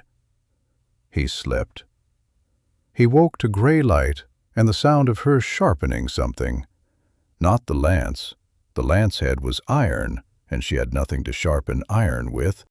The sound was smaller than that, more precise, the rhythmic drag of a blade edge against a flat stone, the specific scrape of someone who sharpened methodically rather than urgently. He opened his eyes without moving, the habit of the forest, and looked toward the sound. She was sitting in the same position she'd taken the night before, back against the wall, facing the entrance gap. The stone was a river flat she'd pulled from the floor of the hollow, gray-white and smooth, the kind that formed at river bends, where current sorted stone by weight over decades. In her hand was a knife he hadn't seen before, short-bladed, the handle wrapped in cord that had been rewrapped many times over, each layer slightly different in color. A working knife, not a weapon knife, though in her hand the distinction seemed partly theoretical. She drew the blade across the stone in long, even strokes, checking the edge with her thumb at intervals. The fire was coals. She had fed it at some point in the night. The bark pile was lower than when he'd slept, and the coals were the color of something recently maintained rather than something that had burned down on its own. He registered this without commenting on it. He sat up. His back had the specific complaint of a night spent against a curved wall, several vertebrae registering their objections in sequence. He pressed his knuckles into the base of his spine and breathed through it and looked at the entrance gap. The gray light there was the flat gray of overcast dawn, early morning, the sun up somewhere above the cloud layer but not visible, the forest still in the half-light that made everything the same shade of pewter and shadow. The rain had stopped. He understood this slowly, the way you understand the absence of a sound you've stopped hearing, by noticing the new silence rather than the old noise. The crown of the baobab was quiet. The drip points had stopped. Outside, the forest was wet and breathing, but not being rained on. And the difference was immediate and significant in ways both physical and tactical. "How long?" he said. "An hour," she said, without stopping the sharpening. "Maybe more." "I wasn't watching it stop." She checked the blade edge again and seemed satisfied, and put the knife somewhere inside the armor, a sheath stitched to the interior lining from the motion of her hand. The water outside dropped 2 finger widths in the last hour. Still high. He put on his boots, which had dried to a state he would describe as aggressive damp. Not wet enough to fill with water, not dry enough to feel like boots. He laced them and stood and moved to the entrance gap and crouched to look through. The drowned woods in dawn light after rain had a quality entirely different from the drowned woods in rain. The water between the roots was still and dark, and reflected the gray sky in fragments between the mangrove trunks. Every surface dripped, the leaves, the roots, the bark. But the dripping was the forest releasing what it had collected, not the sky adding more. The visible water surface was 2 centimeters below the main route platform edge, passable on foot without going above knee height in most sections. The branch bridges would be clear. He came back inside. She had stood and was checking the silk lacing on her armor, pressing and releasing, testing the sections near the buckles where movement concentrated the stress. "The lacing held," he said. "Yes." She released the last section. "The wound is stiff. It will loosen with movement." She said this as established fact, the reporting of a body she had extensive experience managing. "We should move before the sun gets high enough to show the silk in the trees." "Yes." He opened the satchel and took stock of what he had versus what last night had cost him. 11 suture stitches, 40 minutes of lacing work, 1.5 spools of working silk. He had 2.5 spools remaining, plus the fine gauge spool in the inner pocket. He had the bone needle. He had the resin jar, still a third full. He had a heel of hard bread wrapped in waxed cloth that he hadn't thought about since yesterday morning, and he thought about it now, and took it out and broke it in half without discussing it, and held one half out toward her. She looked at the bread. She looked at him. The 2-second assessment applied to bread, which told him that receiving things without immediate reciprocal exchange was not a natural condition for her, that her reflex was to calculate the terms before accepting the object. She took the bread. She ate it in 3 bites, efficiently, without apparent enjoyment, the way she seemed to do most things, correctly and without waste. He ate his half more slowly, chewing the hard crust into something his jaw could manage. He opened his satchel further and took out the waterproof silk. It was a single piece, cut from the wider roll he used for moisture-sensitive cargo, a 1/4 meter by 1/2 meter rectangle of the heavier gauge silk he treated with beeswax during dry season. Not warm, not fabric in the wearable sense, but the beeswax treatment made it shed water completely, and in a wet forest, that was a form of warmth by other means. He had carried it for 2 seasons as rain cover for his satchel contents. He looked at it now, and looked at her armor, and at the laced section at her left side where the wounds sat, and made a straightforward calculation about moisture and sutures and the day's movement ahead. He crossed the hollow and held the silk out. She looked at it, then at him. Her expression didn't change, but something in the quality of her attention shifted. The 2-second assessment running longer than 2 seconds. The calculation more complex than the bread had required. "For the wound," he said, "the wax sheds water. The sutures need to stay dry today, or the thread will soften and the spacing will change." She looked at the silk again. In the gray morning light, it had a faint sheen, the wax treatment giving the surface a dull luster. She reached out and took it between 2 fingers, feeling the weight, the texture, the stiffness of the wax treatment. She turned it once. Then she draped it across her left shoulder and pulled the edges down, positioning it to cover the laced armor section. The silk was not large enough to cover her back. It covered the wounded section and wrapped to the front, and that was its full extent, a rectangle of waxed fabric that sat on the broad sweep of her shoulder like something a child had placed there. She pulled the edges tight with her left hand and held them there, and the silk settled against the curve of her shoulder and the upper edge of the armor and sat correctly. She held the edges against the armor with 3 fingers, and he could see her calibrating the problem. She needed both hands free, and the silk needed to stay in place. He looked at the satchel and at the thin cord he used for tying pack sections. He cut a length of it and held it up. She turned slightly to give him access to the shoulder, and he ran the cord under the silk's upper edge and through the nearest armor buckle and tied it off. Simple. The silk hung correctly from the buckle, covering the wound site, the waterproof surface facing out. She released the edges. The silk stayed. She looked down at it. She pressed it once against the armor with her palm, checking the hang of it, the coverage. She pulled the front edge 2 centimeters further toward the center, adjusting the position. Her jaw was set in the way it was always set, angular, held, and she turned away from him and picked up the lance from the wall. He picked up his walking stick and his satchel and stood by the entrance gap. For a moment, neither of them moved. "Why?" she said. He turned.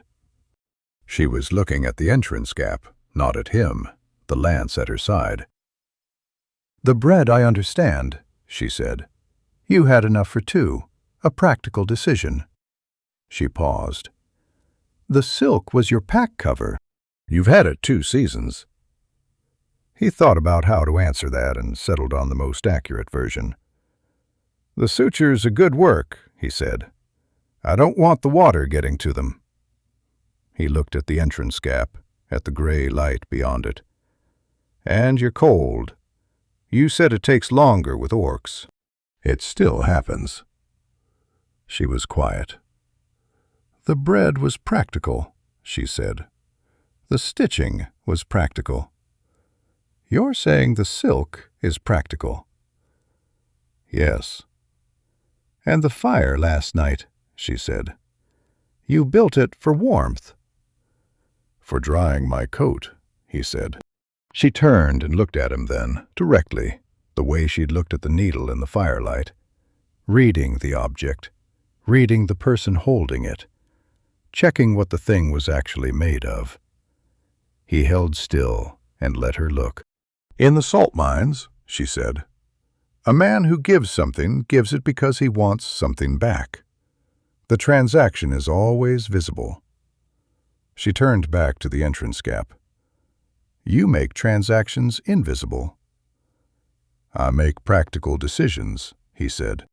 "The outcomes sometimes look like something else." She considered this.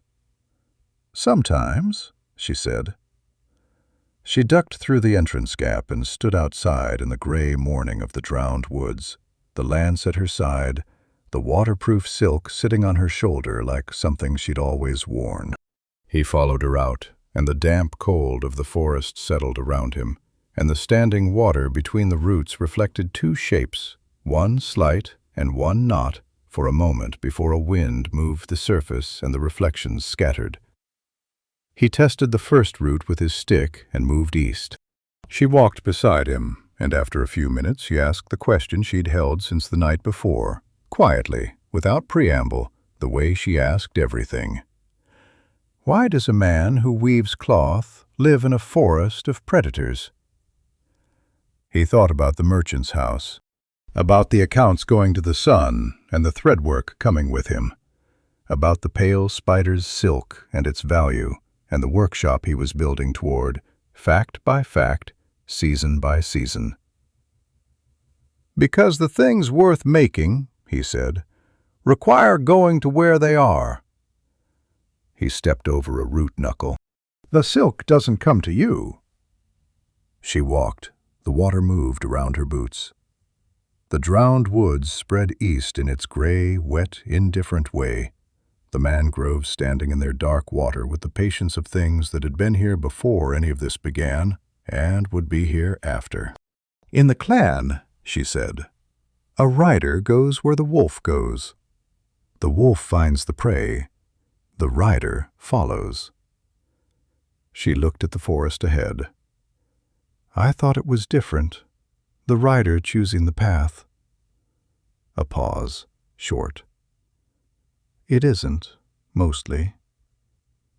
He said nothing. He walked, and the root road carried them east, and above the canopy the overcast sky began to lighten at its eastern edge. Not sunlight, not yet, but the suggestion of it. The gray thinning toward white where the sun was working at the cloud layer from behind. He watched the light change and thought about trajectory and distance and the coast, and about the clan trackers riding toward the coast road with the morning, cutting off the exits one at a time. He thought about the river-mouth crossing and whether they had enough time and whether the water level would cooperate. He tested the next root with his stick.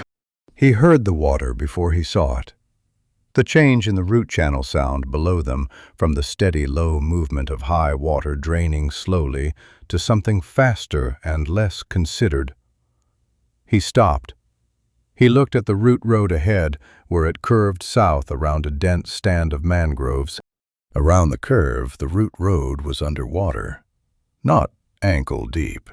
The roots were simply gone, submerged under a moving sheet of dark water that extended from tree line to tree line, the entire platform lost beneath a flood surge that had come down from the north while they slept, while the rain had eased, the upstream accumulation arriving delayed and all at once.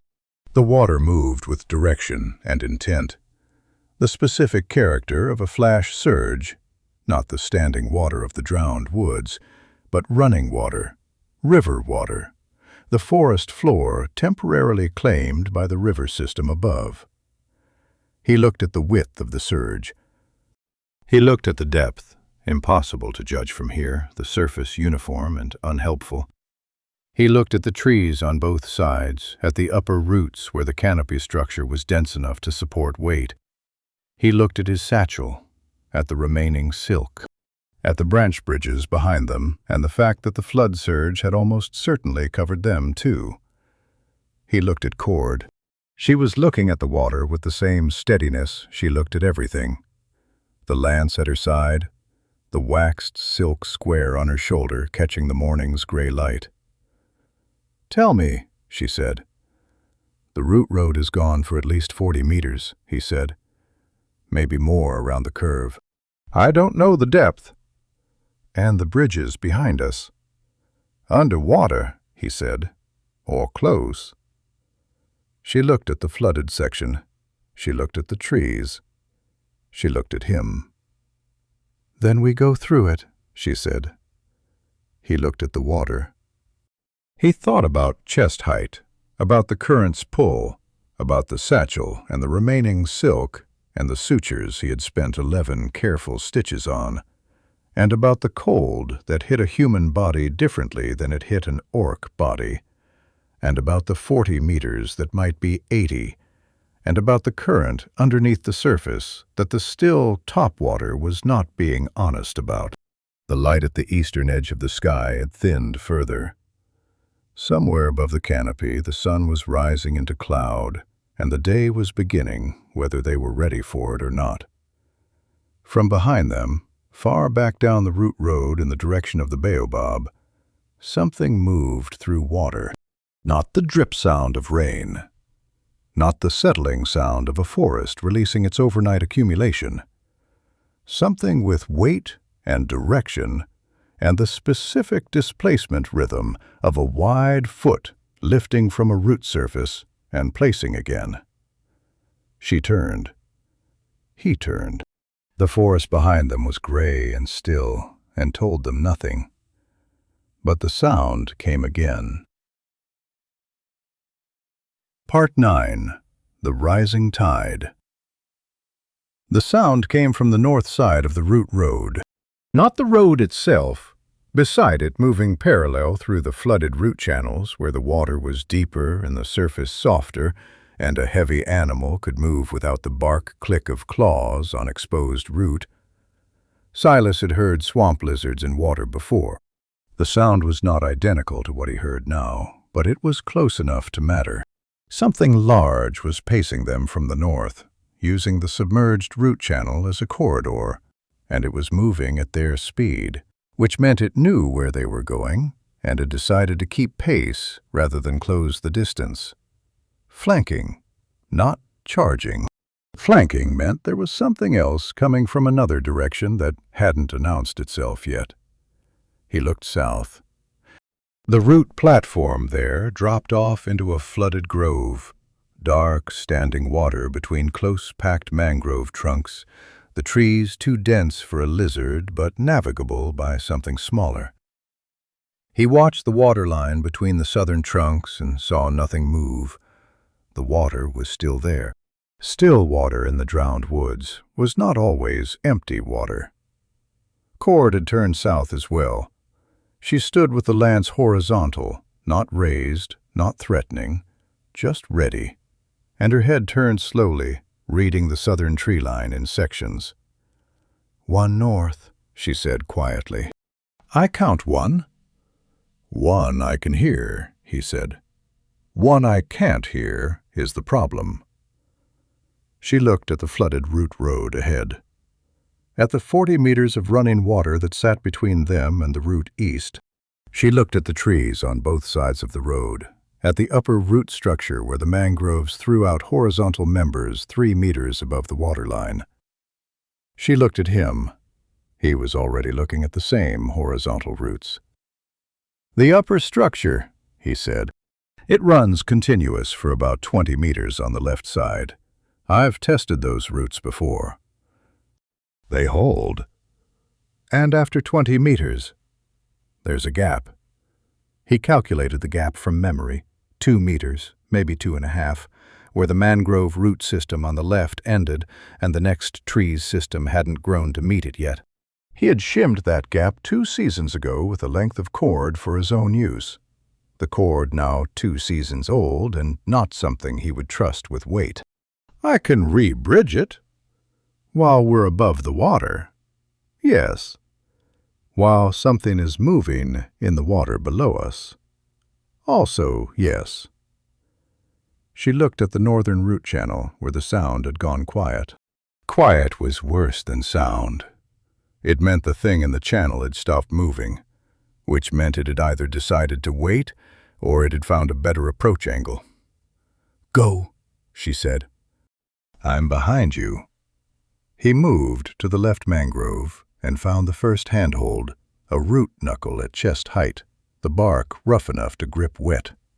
He pulled himself up, the satchel shifting against his back, and found the first horizontal root with his feet.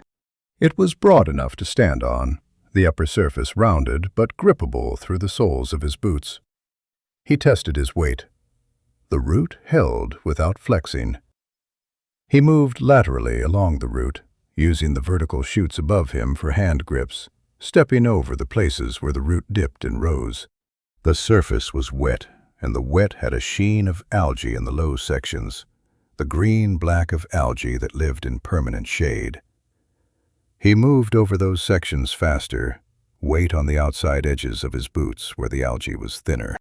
Below him, the flooded root road ran dark and fast, the surge water carrying debris, leaf fragments, bark strips, once a section of vine 3 meters long that passed below him in the current like something deliberate. He kept his eyes on the root ahead and his hands on the vertical shoots and didn't look at the water. Behind him, he heard her come up. The root flexed when she found it, a movement he felt through his feet, the root accepting a load considerably greater than it was built for and deciding, after a moment's consideration, to hold. He heard her exhale, short and controlled, and then the sound of her moving, the precise placement of each foot, the tap of the lance iron against a vertical shoot as she used it for a handhold. 11 meters. 12. The horizontal route narrowed as they moved away from the main trunk, the load-bearing section thinning toward the outer growth. He moved to the chute above him, higher up, where a secondary root ran more thickly. Better footing, less clearance above. He had to duck under a crossing root, the wet bark dragging across his collar. He heard the sound from the north again, closer. The parallel tracking had ended. The thing in the root channel had come out of the channel and was in the flooded road now, moving through the surge water below them. He looked down through the roots.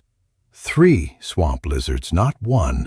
3, moving in a loose formation through the floodwater, the animals' heads low over the surface, tongues working, each one carrying a rider in the high saddle.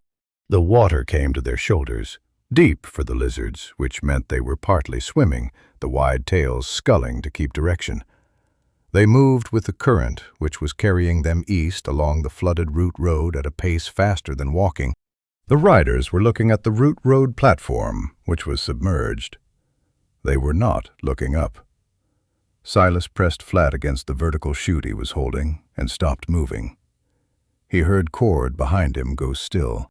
The flooded road below was 4 meters down, the horizontal route they were on well above the rider's sightline. If neither of them moved and the lance didn't tap against anything, they were invisible. Shapes against bark in a gray-lit forest, which was no shape at all. The first lizard passed below them.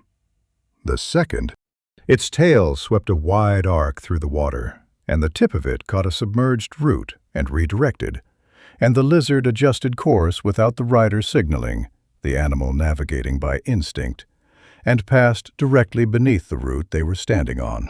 Silas looked down through the gap between 2 root shoots and saw the rider's shoulder and the back of a leather-clad head and the short lance in the lance socket.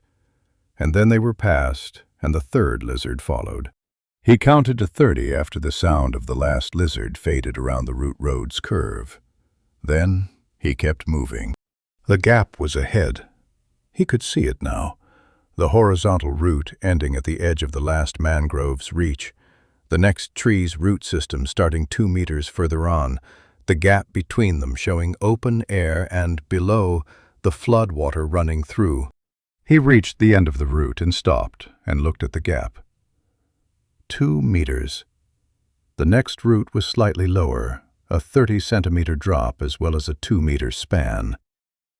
He looked at the vertical chutes on the near side, the ones he could reach. He looked at the next tree's first horizontal root, the near edge of it, and at the distance. He unclipped the working spool from his belt. The problem with bridging the gap from above was angle. He needed to anchor the silk to the near side, cross the gap with it, and anchor the far side.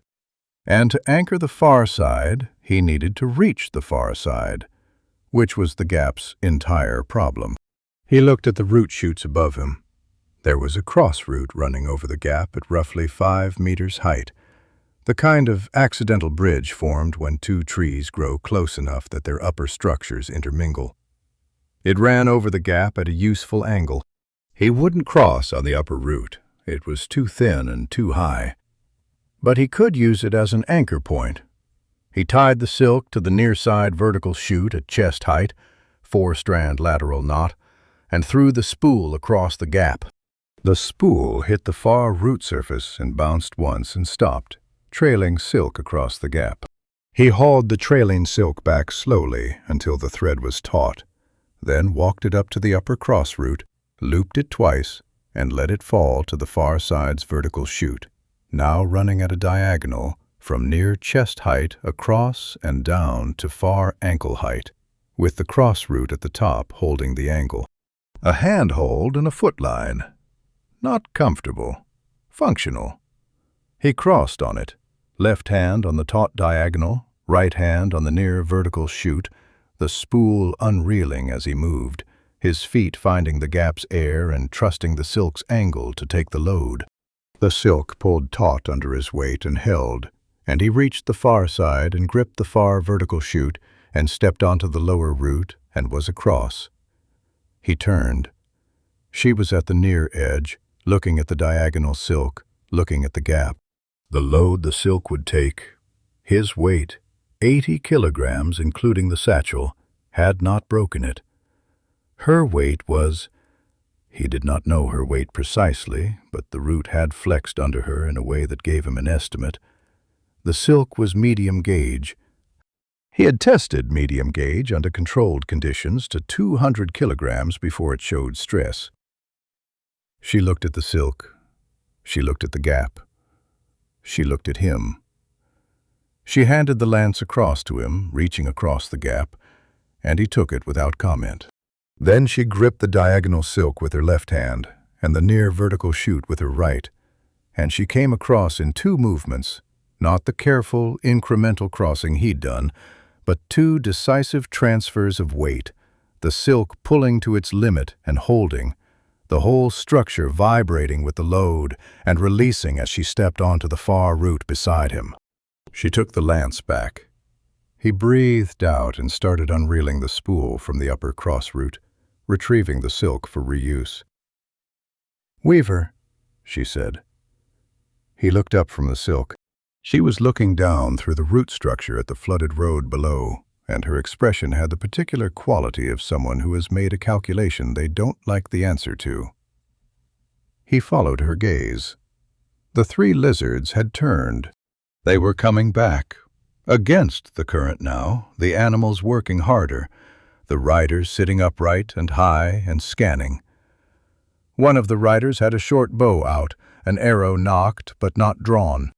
They were moving in a loose spread formation, each lizard taking a different line through the floodwater, covering the width of the submerged root road. They had heard the spool hit the far root. The sound had been small. In the noise of moving water it should have been nothing, but the drowned woods in dawn light after rain were very quiet, and a spool hitting a root surface made a specific sound, and trackers who had been listening for exactly this kind of sound through exactly this kind of forest had hearing calibrated for it. Silas looked at his hands. The silk from the diagonal was partially retrieved, hanging from his hand in a loose coil. He looked at the spool, clipped back to his belt. He looked at the root structure above him and below him, and at the distance to the next solid section of root platform, which was 8 meters east and a meter lower. His walking stick was on the root platform where he'd left it when he'd started climbing. He looked at the floodwater below, at the lizards moving through it, at the riders scanning the root surface and the bark above it. He looked at Cord. She had positioned herself against the vertical chute at the edge of the gap, the lance ready, watching the lizards below with the focused stillness of someone who had been in this situation, not this situation specifically, but the shape of it, the moment before the distance closed, enough times to know what was useful and what wasn't. What was useful was distance. They had 8 meters of upper route to the next platform section, and the lizards had the flood road below, and for the next 30 seconds neither group could reach the other. 30 seconds was enough to do something. He looked at the silk in his hands. He looked at the root structure spanning the 8 meters to the platform. He looked at the angle between the upper cross root above the gap and the flooded road below it, and he thought about weight and load-bearing and what a swamp lizard's saddle looked like from above. He had 2 spools and a coil of retrieved silk and 30 seconds. He started moving. He moved east along the upper root as fast as the surface allowed, not running. Running on a wet horizontal route 4 meters above floodwater was a decision you made once and then reconsidered from the water. He moved at the pace just below running, where each foot placement still got a fraction of a second's confirmation before receiving full weight, where the hands stayed on the vertical chutes and the body stayed low and the momentum was forward without being committed past the point of recovery. He had learned this pace in his first season in the drowned woods, when he'd understood that the forest rewarded the fast and careful over both the fast and the careful separately. Behind him she moved at the same pace without being told. He heard her on the route, the slight flex, the tap of the lance iron used as a balancing point.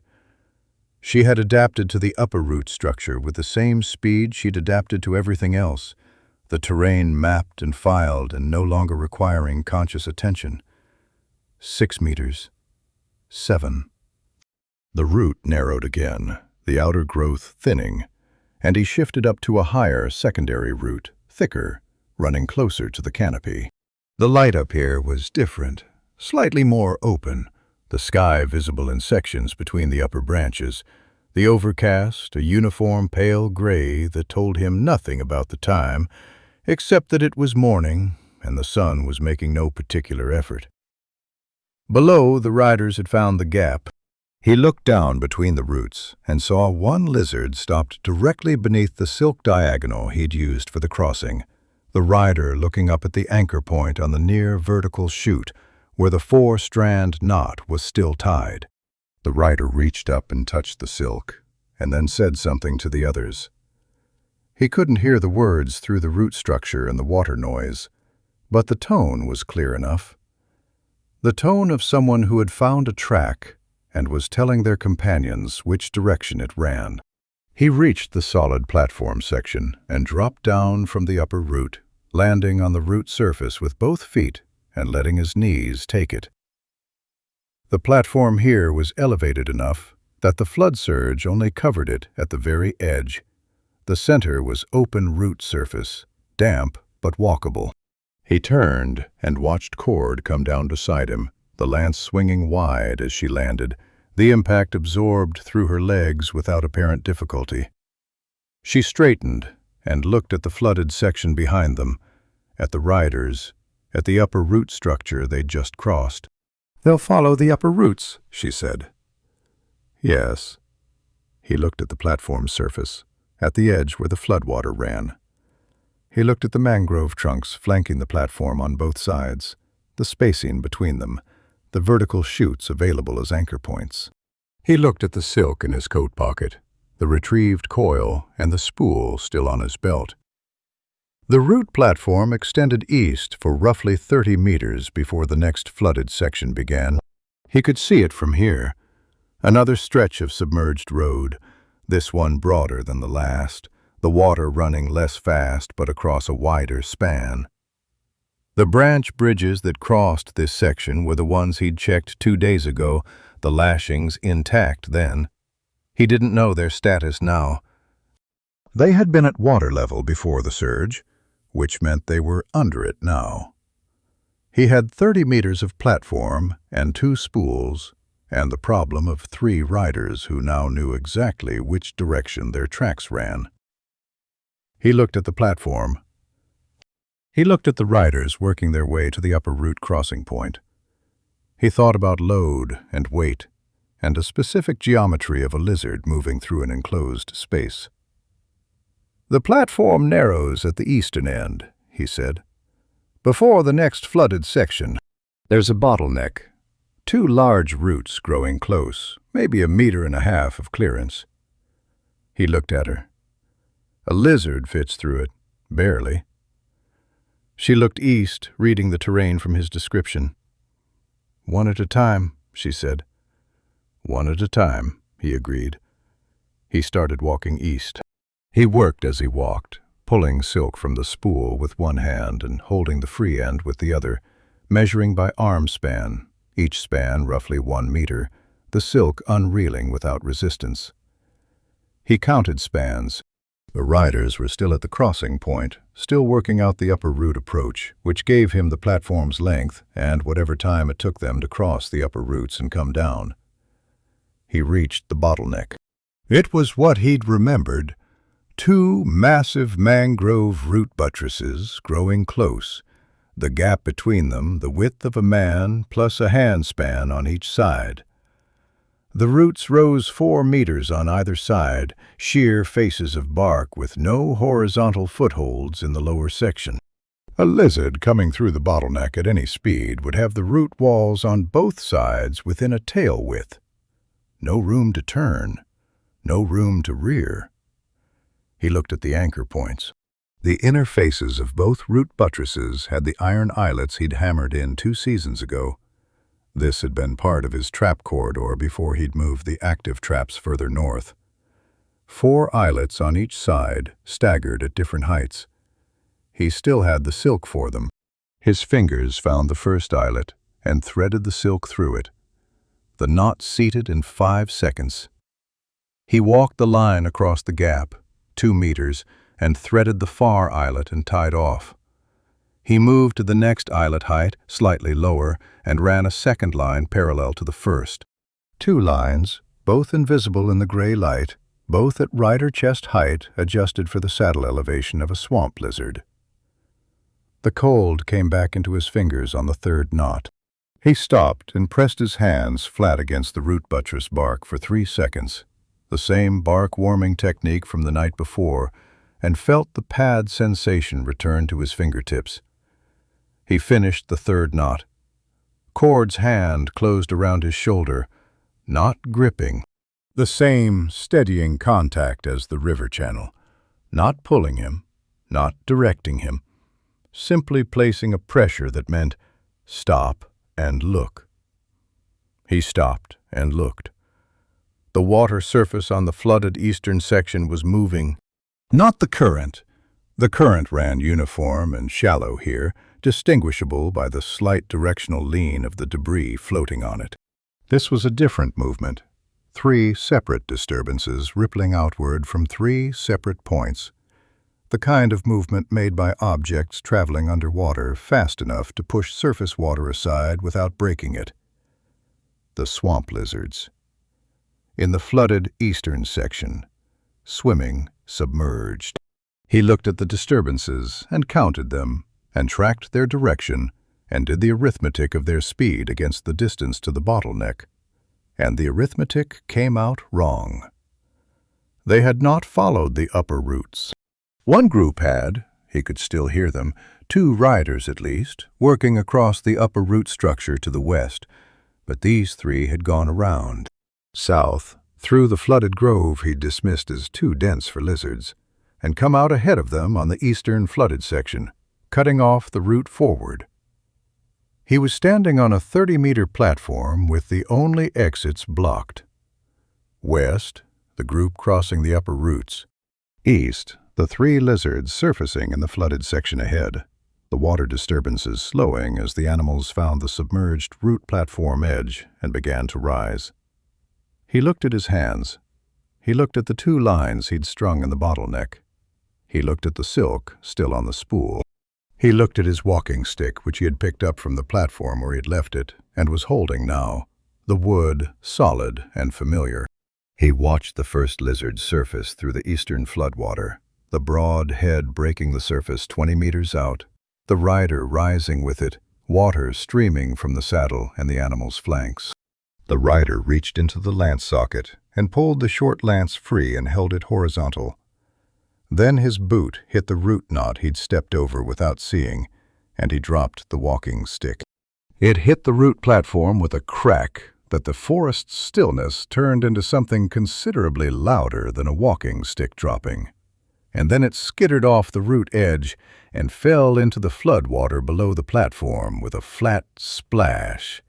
And the current took it, and it was gone in 2 seconds, 4 meters downstream, and then lost in the dark water between the mangrove roots. The rider on the surfaced lizard turned toward the sound. He stood on the platform without his walking stick, the spool in his hand, the 2 lines strung in the bottleneck behind him, the walking group coming across the upper roots to his west, and 3 lizards to his east, and the platform 30 meters long, and nothing else. Cord stepped in front of them. 1 step, sideways and forward, putting her body between him and the eastern riders.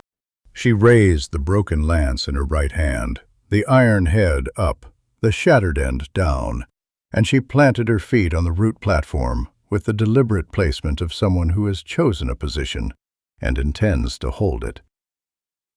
She looked back at him over her shoulder. Not a long look, a fraction of a second. The look of someone confirming a piece of information. "Climb higher, Weaver," she said. "I hold the roots." He looked at her. He looked at the platform.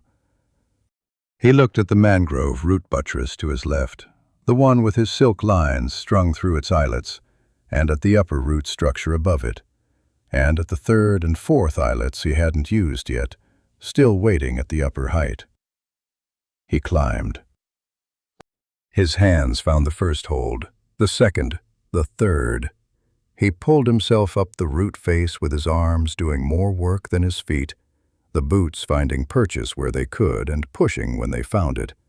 And he reached the lower horizontal root and stood on it and looked down. She stood on the platform below him, the lance leveled, watching the riders approach. 2 lizards had fully surfaced now, the 3rd still in the water to the south. The riders on the surfaced lizards had slowed their animals. The bottleneck was visible ahead, and they could see the math of it, the narrowing, the no room to turn. They were deciding whether to charge or circle. He had however long their decision took. He pulled the spool from his belt and started threading the upper eyelets. The silk ran fast when he had the angle right, the spool feeding without snagging, the thread invisible against the gray bark and the gray morning. He worked the upper height first, throat height for a man on a lizard at the bottleneck, higher than the chest lines he'd already strung. He tied off the near side and reached across to the far buttress, the 2 meters of gap requiring him to lean out from his root with his arm extended, the silk trailing from his fingers. The silk was transparent in the air, and the morning light didn't catch it, and the riders below were not looking at him. They were looking at cord, which was where anyone's attention would be if they had a choice in the matter. He reached the far eyelet and threaded it and tied off. 3 lines now, staggered at 3 heights. A rider hitting the bottleneck at speed would hit the chest line first, which would stop the rider and redirect the load upward into the throat line, and the ankle line below would catch the lizard's neck if the animal continued forward after the rider separated from the saddle. He looked at the lines. He looked at the riders who had made their decision. They were coming forward, slowly, the lizards walking rather than charging, building the approach speed they'd need to push through whatever they thought was in the bottleneck. He looked at the silk. He thought about the silk and the armor lacing. He thought about the waterproof square on her shoulder, and the bread broken in 2, and the 11 sutures in the firelight. And he thought about how the riders had split and flanked and anticipated every move they'd made since the channel crossing, because they knew this forest too, because she had ridden through forests like this on a gray wolf named Dusk for 7 years, and the trackers had ridden through forests like this on swamp lizards for however long they'd been tracking. He thought about the one thing the trackers didn't know. They didn't know the eyelets were there. They didn't know that a quiet man with cold fingers had hammered iron into these particular root buttresses 2 seasons ago, and then moved his trap corridor north and left the eyelets sitting empty, waiting. The riders approached the bottleneck. He pressed his back against the root shoot behind him and held the remaining silk in his hands and watched the first lizard lower its head to pass through the gap and thought, "Now." The first rider hit the chest line. The silk didn't snap. It never snapped. That was the point, the whole point, the thing that made pale spider silk worth 4 days of hanging in a wet canopy with cold fingers and a bone needle between your teeth. It tightened. The rider came through the bottleneck at a controlled walk, and the line caught across the chest, and the lizard kept moving underneath, and the riders stopped. And then the lizard's continued momentum pulled the rider off the saddle in the same clean arc as the channel crossing. Same physics, same outcome. The body rotating backward and hitting the root platform with the same unambiguous sound. The second rider pulled up short.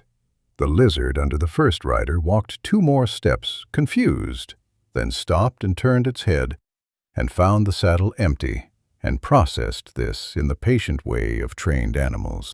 The second rider looked at the first on the ground, and looked at the bottleneck, and looked at the air in the gap, which told them nothing, and then looked up. Silas was already moving east along the upper route.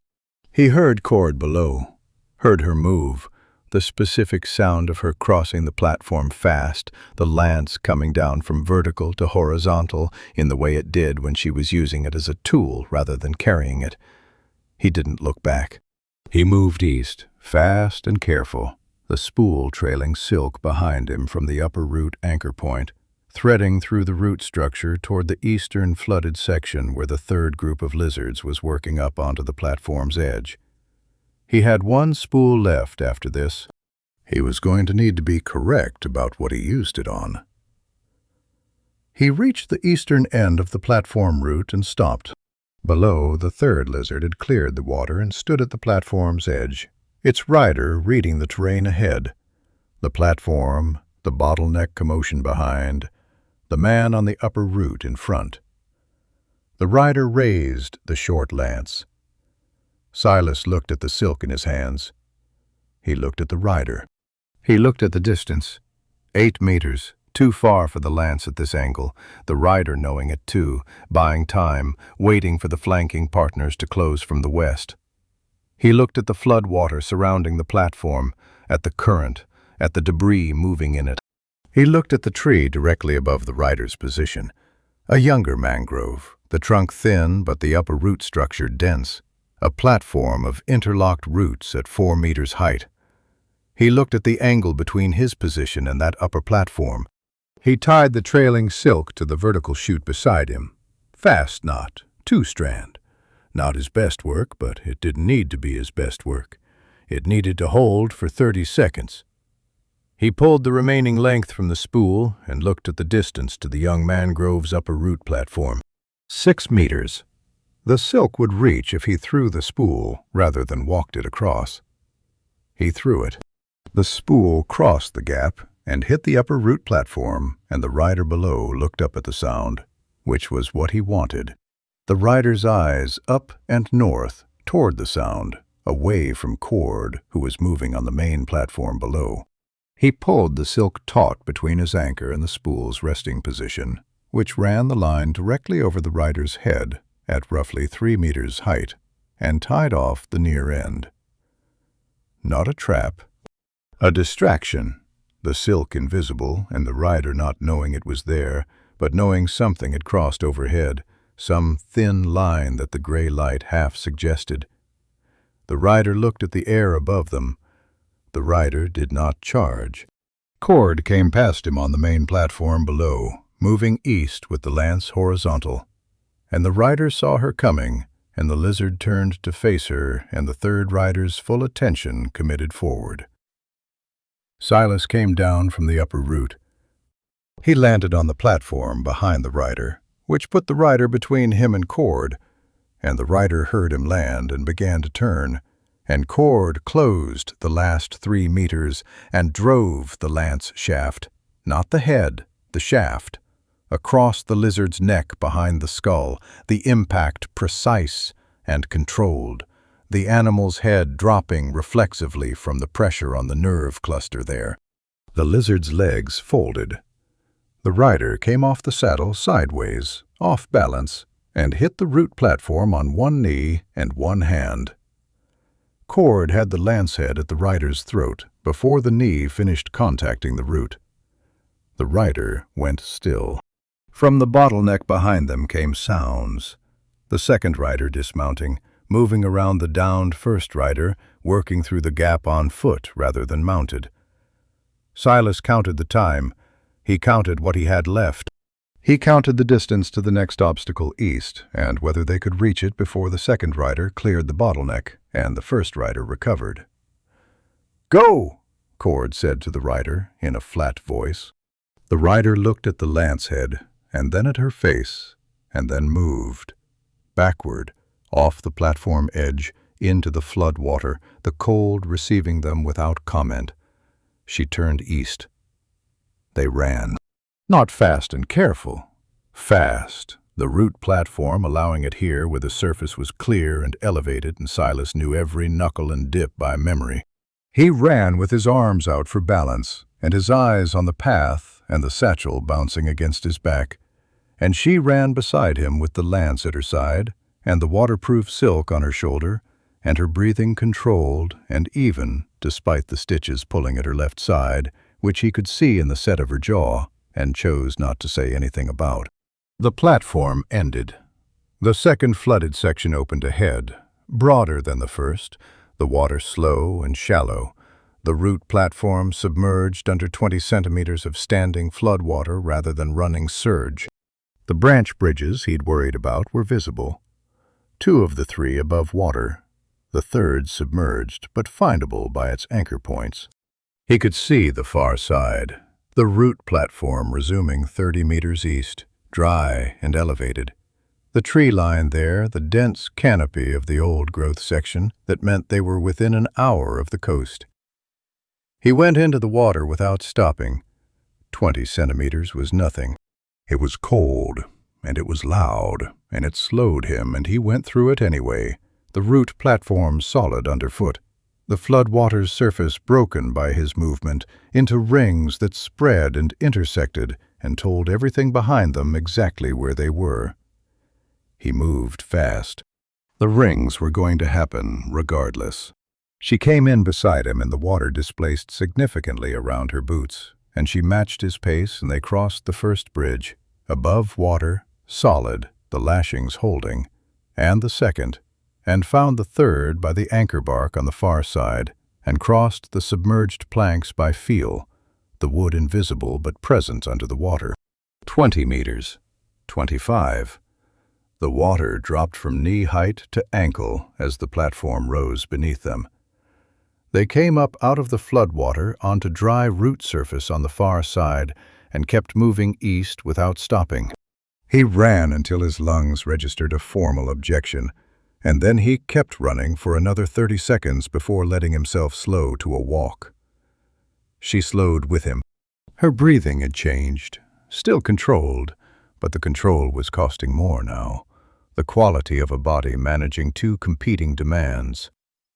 He watched her left side without looking directly at it and saw no blood through the armor lacing. The silk was holding. The stitches were holding. The thorn wall appeared without warning. One moment the path was open, the old-growth root platform running east between dense mangrove trunks, the canopy high and the visibility reasonable. Then the path turned north, and the turning revealed what lay east. A wall of thorn vine 3 meters high and 4 meters deep, the vines growing in the specific, dense, interlocking pattern of a stand that had been establishing itself for decades. Each vine's thorns the length of a finger and curved backward so that anything pushing into them came away worse than it went in. The coast was on the other side. Not directly. There were 2 kilometers of old-growth forest beyond the thorn wall, but the thorn wall blocked the only ground-level route through this section. Every other approach required going north to the open route road, which put them back in the flooded corridor, with the trackers between them and the exit. Cord looked at the thorn wall. She looked at it with the flat assessment she gave all obstacles. Then she stepped forward and swung the lance shaft at the lower vines.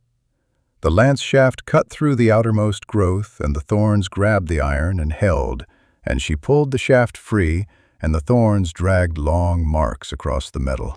She stepped forward and swung again, deeper, and the vines gave slightly, a centimeter, 2, and then she stopped and held her left hand up and looked at it.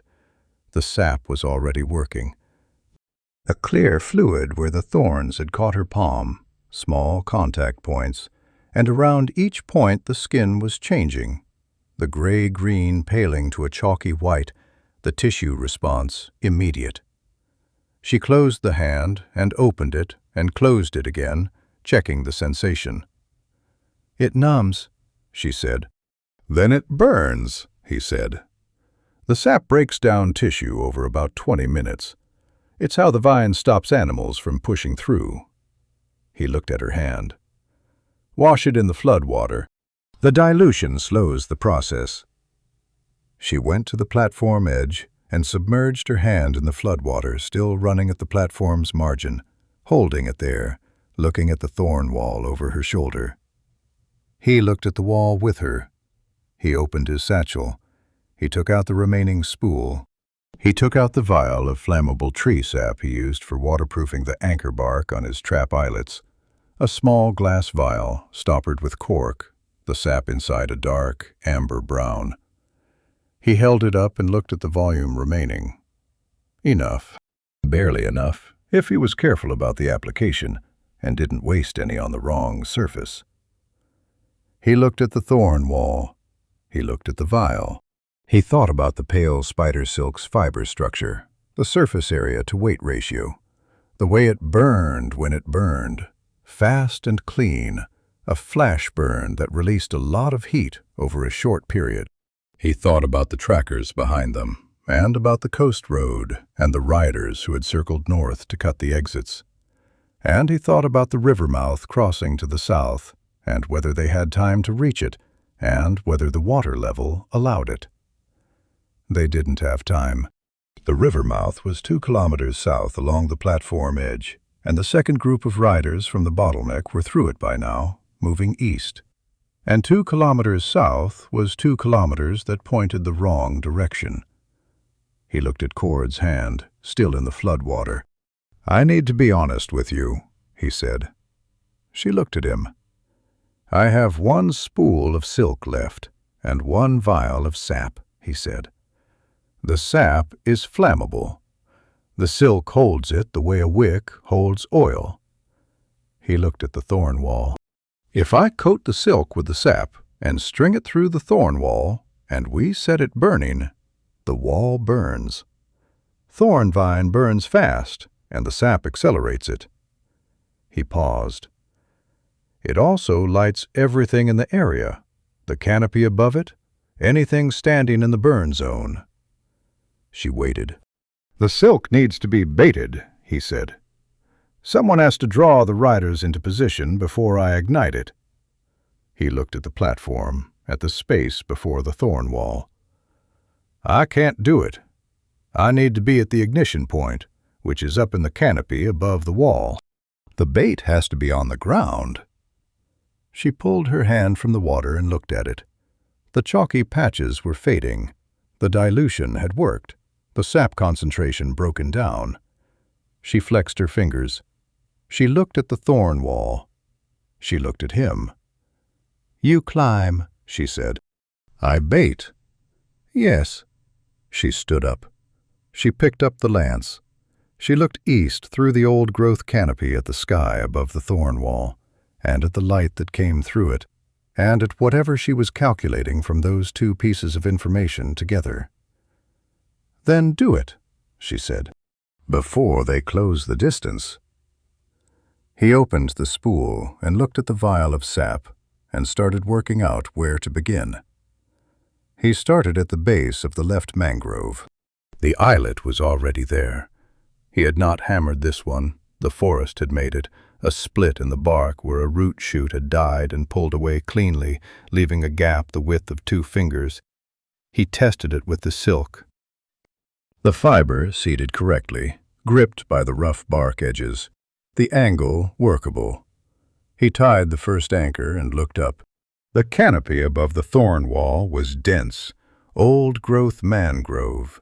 The upper structure interlocked over decades into a platform of roots and branches that blocked the sky in sections and let it through in others. He needed a line from this anchor point, across the face of the thorn wall, through the wall at 3 points, and up into the canopy above. The silk would soak the sap by capillary action along its entire length. It did this with any liquid, the fine fiber structure wicking moisture inward the way a candle wick wicked oil upward. The burn would follow the same path in reverse, fast and directional, a moving line of fire that would reach the sap-soaked thorn vine, and then the vine would do the rest. He had done smaller versions of this. He had never done it at this scale. He pulled silk from the spool and fed it through the bark gap and began walking the line east, parallel to the thorn wall at first, stringing horizontal. The silk came off the spool clean and straight, the surface dry and ready to receive the sap. He counted arm spans as he walked. 12 spans. 14. He tied off at the second anchor, a root knuckle at chest height, and turned north toward the wall. The thorn vine grew in overlapping layers. The outer layer was the thickest, the old growth, the vines as thick as his wrist, the thorns at full length. Behind it, the layers thinned progressively toward the center, the inner vines younger and more flexible, the thorns shorter. He needed the silk inside the wall, not on its surface. Surface application would burn the outer layer and stop when the outer layer was gone. Interior application would burn outward from the center, which meant the whole wall burned at once rather than in sequence. He pushed the spool into the outer layer carefully, working it between 2 thick vines, turning it to avoid the thorns. A thorn caught his coat sleeve and he stopped and worked it free without pulling. Pulling set the backward curve deeper. He moved the spool further in, finding a gap in the second layer, threading the silk through. The sap from the vines came off on his hands where he touched them. Not enough contact for the numbing to start, he hoped. A faint stickiness on his fingertips that he noted and ignored. He worked the spool through to the inner layer and tied off on a central vine, the knot rough, functional. He pulled back out the way he'd come, the silk line running from the outer anchor through the thorn wall layers to the center. He came clear of the outer layer and checked his hands. No chalky patches. His coat sleeve had 2 small holes from the thorn catch, but the skin beneath was clean. He looked at the canopy above the wall. The climb was going to be on the outer face of the left mangrove, above the thorn wall's height, using the root shoots as hand and footholds. He had climbed this tree once before, 2 seasons ago, checking the upper canopy for pale spider territory. He remembered the structure. He remembered the 3rd horizontal root was solid, and the 4th was questionable. And above the 4th, there was a branch crossing where 2 upper roots met and formed a platform wide enough to stand on. He needed to be on that platform.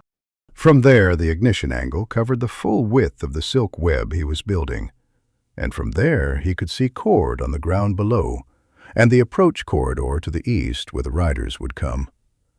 But first, the sap. He uncorked the vial and looked at the volume. Dark amber, viscous. The smell of it cutting through the forest's wet bark scent immediately, sharp and organic. The specific sharpness of compounds that ignited easily. He tipped the vial and let the sap run along the horizontal silk line from the first anchor, working slowly, keeping the flow controlled. The silk absorbed it immediately and visibly, the transparent fiber going amber where the sap contacted it, the color change showing him exactly where the coating ended and where he needed to continue. He walked the line east, dripping sap, coating the silk from anchor to anchor. He turned north at the second anchor and coated the section running into the wall, the silk going amber all the way to the outer vine layer.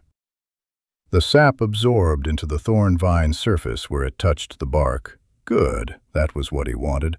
The vine itself becoming fuel at the contact points. The vial was half empty. He moved to the second horizontal line, working faster now, the clock in his head running the distance between the bottleneck and their current position, and the speed of a swamp lizard moving through old-growth root platform terrain. 8 minutes, maybe 10. He had used 4. He coated the second line and the third, stringing new silk as he went, the spool running lighter with each span. The web was not complex. 3 horizontal lines connected by 2 vertical runs, all feeding into the central anchor inside the thorn wall. But complexity was not the goal. Coverage was the goal. The sap needed to reach enough of the vine's interior to guarantee the burn propagated, rather than dying at the first gap in the fuel. He shook the vial, a quarter remaining. He looked at the web. He looked at what was coated and what wasn't, and made the calculation that the remaining sap was not enough to finish the outer horizontal line and still have enough for the ignition point above. He had to choose. He chose the ignition point. He climbed. The left mangrove's root face was as he remembered. The first 3 holds solid, the bark rough enough to grip even with hands that had absorbed trace sap through his coat sleeves. He moved upward, using the shoot pattern he'd mapped 2 seasons ago, the muscle memory of the root still resident in his arms and shoulders despite the time between. Third horizontal root, solid. He stood on it and looked down. Cord stood at the western edge of the thorn wall clearing, the lance at her side, watching the approach corridor to the west. She had positioned herself in the center of the available ground, not at the wall, not at the platform edge, but in the middle, where she was visible from all approach angles. Maximum visibility, minimum cover. The stance of someone who understood they were bait and had committed to the function of it without reservation. The waxed silk square was still on her shoulder. He could see it from here, the faint sheen of it in the overcast morning light. He looked at the approach corridor. Empty. Still empty. He moved up past the fourth root. Questionable. He didn't trust it with his full weight. He crossed it fast with his weight on the chute above rather than the root below, and reached the crossing platform. He stood on it. The width was what he remembered, enough for both feet together with a handspan to spare. The height was what he needed. Looking down, he could see the full width of the clearing, the thorn wall, the 3 horizontal silk lines he'd strung, the approach corridor running west between the old-growth trunks. He uncorked the vial for the last time. He poured the remaining sap directly onto the platform where the silk lines converged, the upper portion of the vertical run, the last section of silk before it descended into the wall. The sap soaked the silk and ran along the fiber toward the coated sections below, the capillary action pulling it down and outward. He watched it travel. It moved slowly, viscous, gravity-assisted, the amber color spreading along the transparent thread in both directions from the application point. He pocketed the empty vial. He reached into his coat pocket and found the flint chip and the steel striker he carried since his first season in the woods. Both dry. The inner pocket was lined with the same waxed silk as the satchel's document section, his one concession to preserving the things that couldn't be replaced if wet. He held the flint in his left hand and the striker in his right and looked down at the clearing. The approach corridor remained empty. The old-growth trunks stood in their patient rows, the root platform between them dark with floodwater residue, the light flat and even and giving nothing away about what was moving through it. His hands were sweating despite the cold. He thought about this practically. Sweat on the striker reduced the spark quality. He wiped both hands on his coat, which was damp and not ideal for drying, but better than nothing, and regained the striker and the flint and waited. Cord moved. Not retreating. She turned slightly, orienting east, and raised the lance to horizontal. He followed her gaze and saw what she had seen.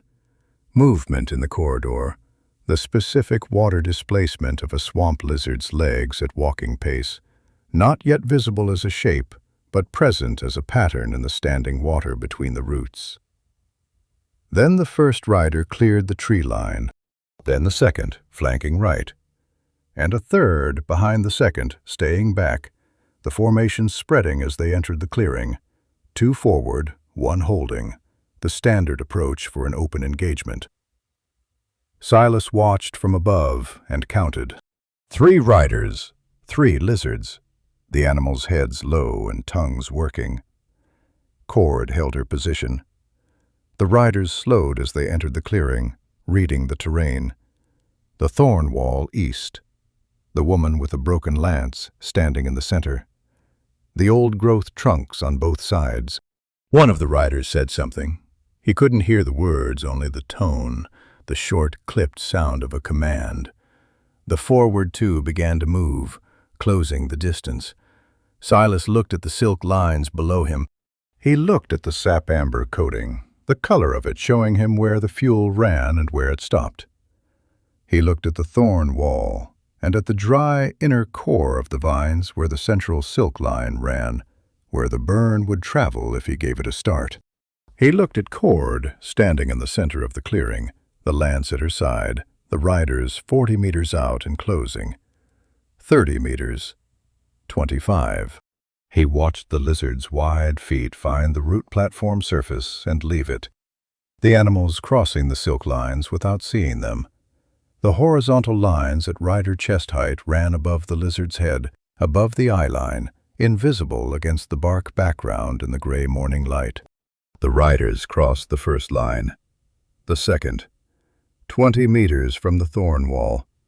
He struck the flint. The spark dropped onto the sap-soaked silk at the platform, and the silk caught immediately. A clean ignition, a small blue-orange flame that traveled the fiber faster than he'd expected, racing down the vertical run toward the horizontal lines with the speed of something that had been waiting for exactly this. He watched it hit the first horizontal line and split, running both directions simultaneously, the amber-coated silk burning in a clean, moving line that traced the entire web in 2 seconds.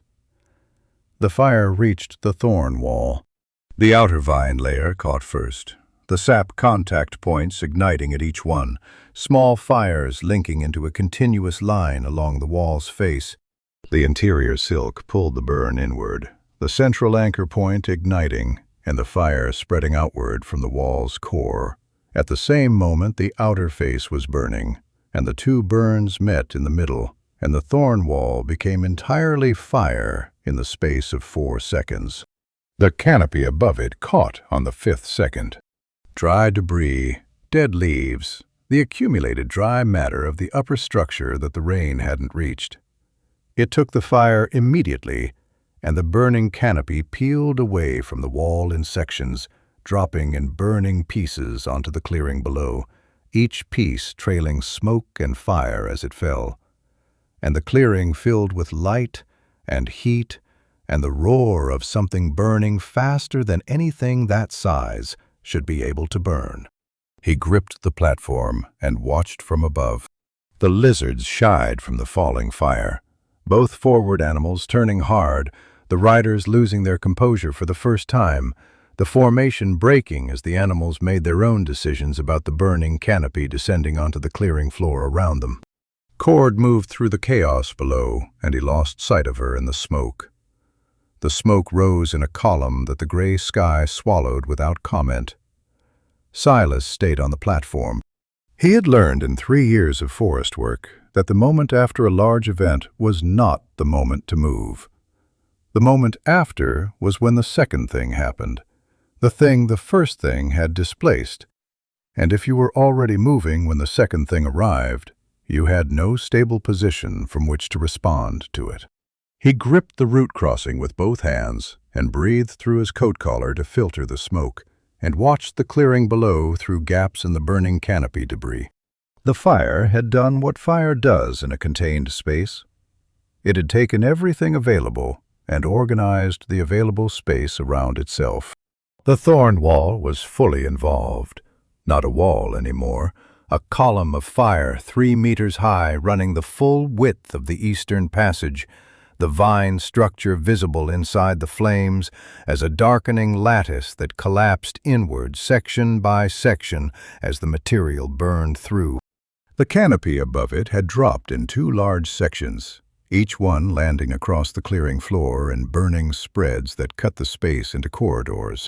The smoke moved east, pulled by the draft the fire created against the old-growth trunks, which meant the clearing's western half was cleaner, visible, navigable.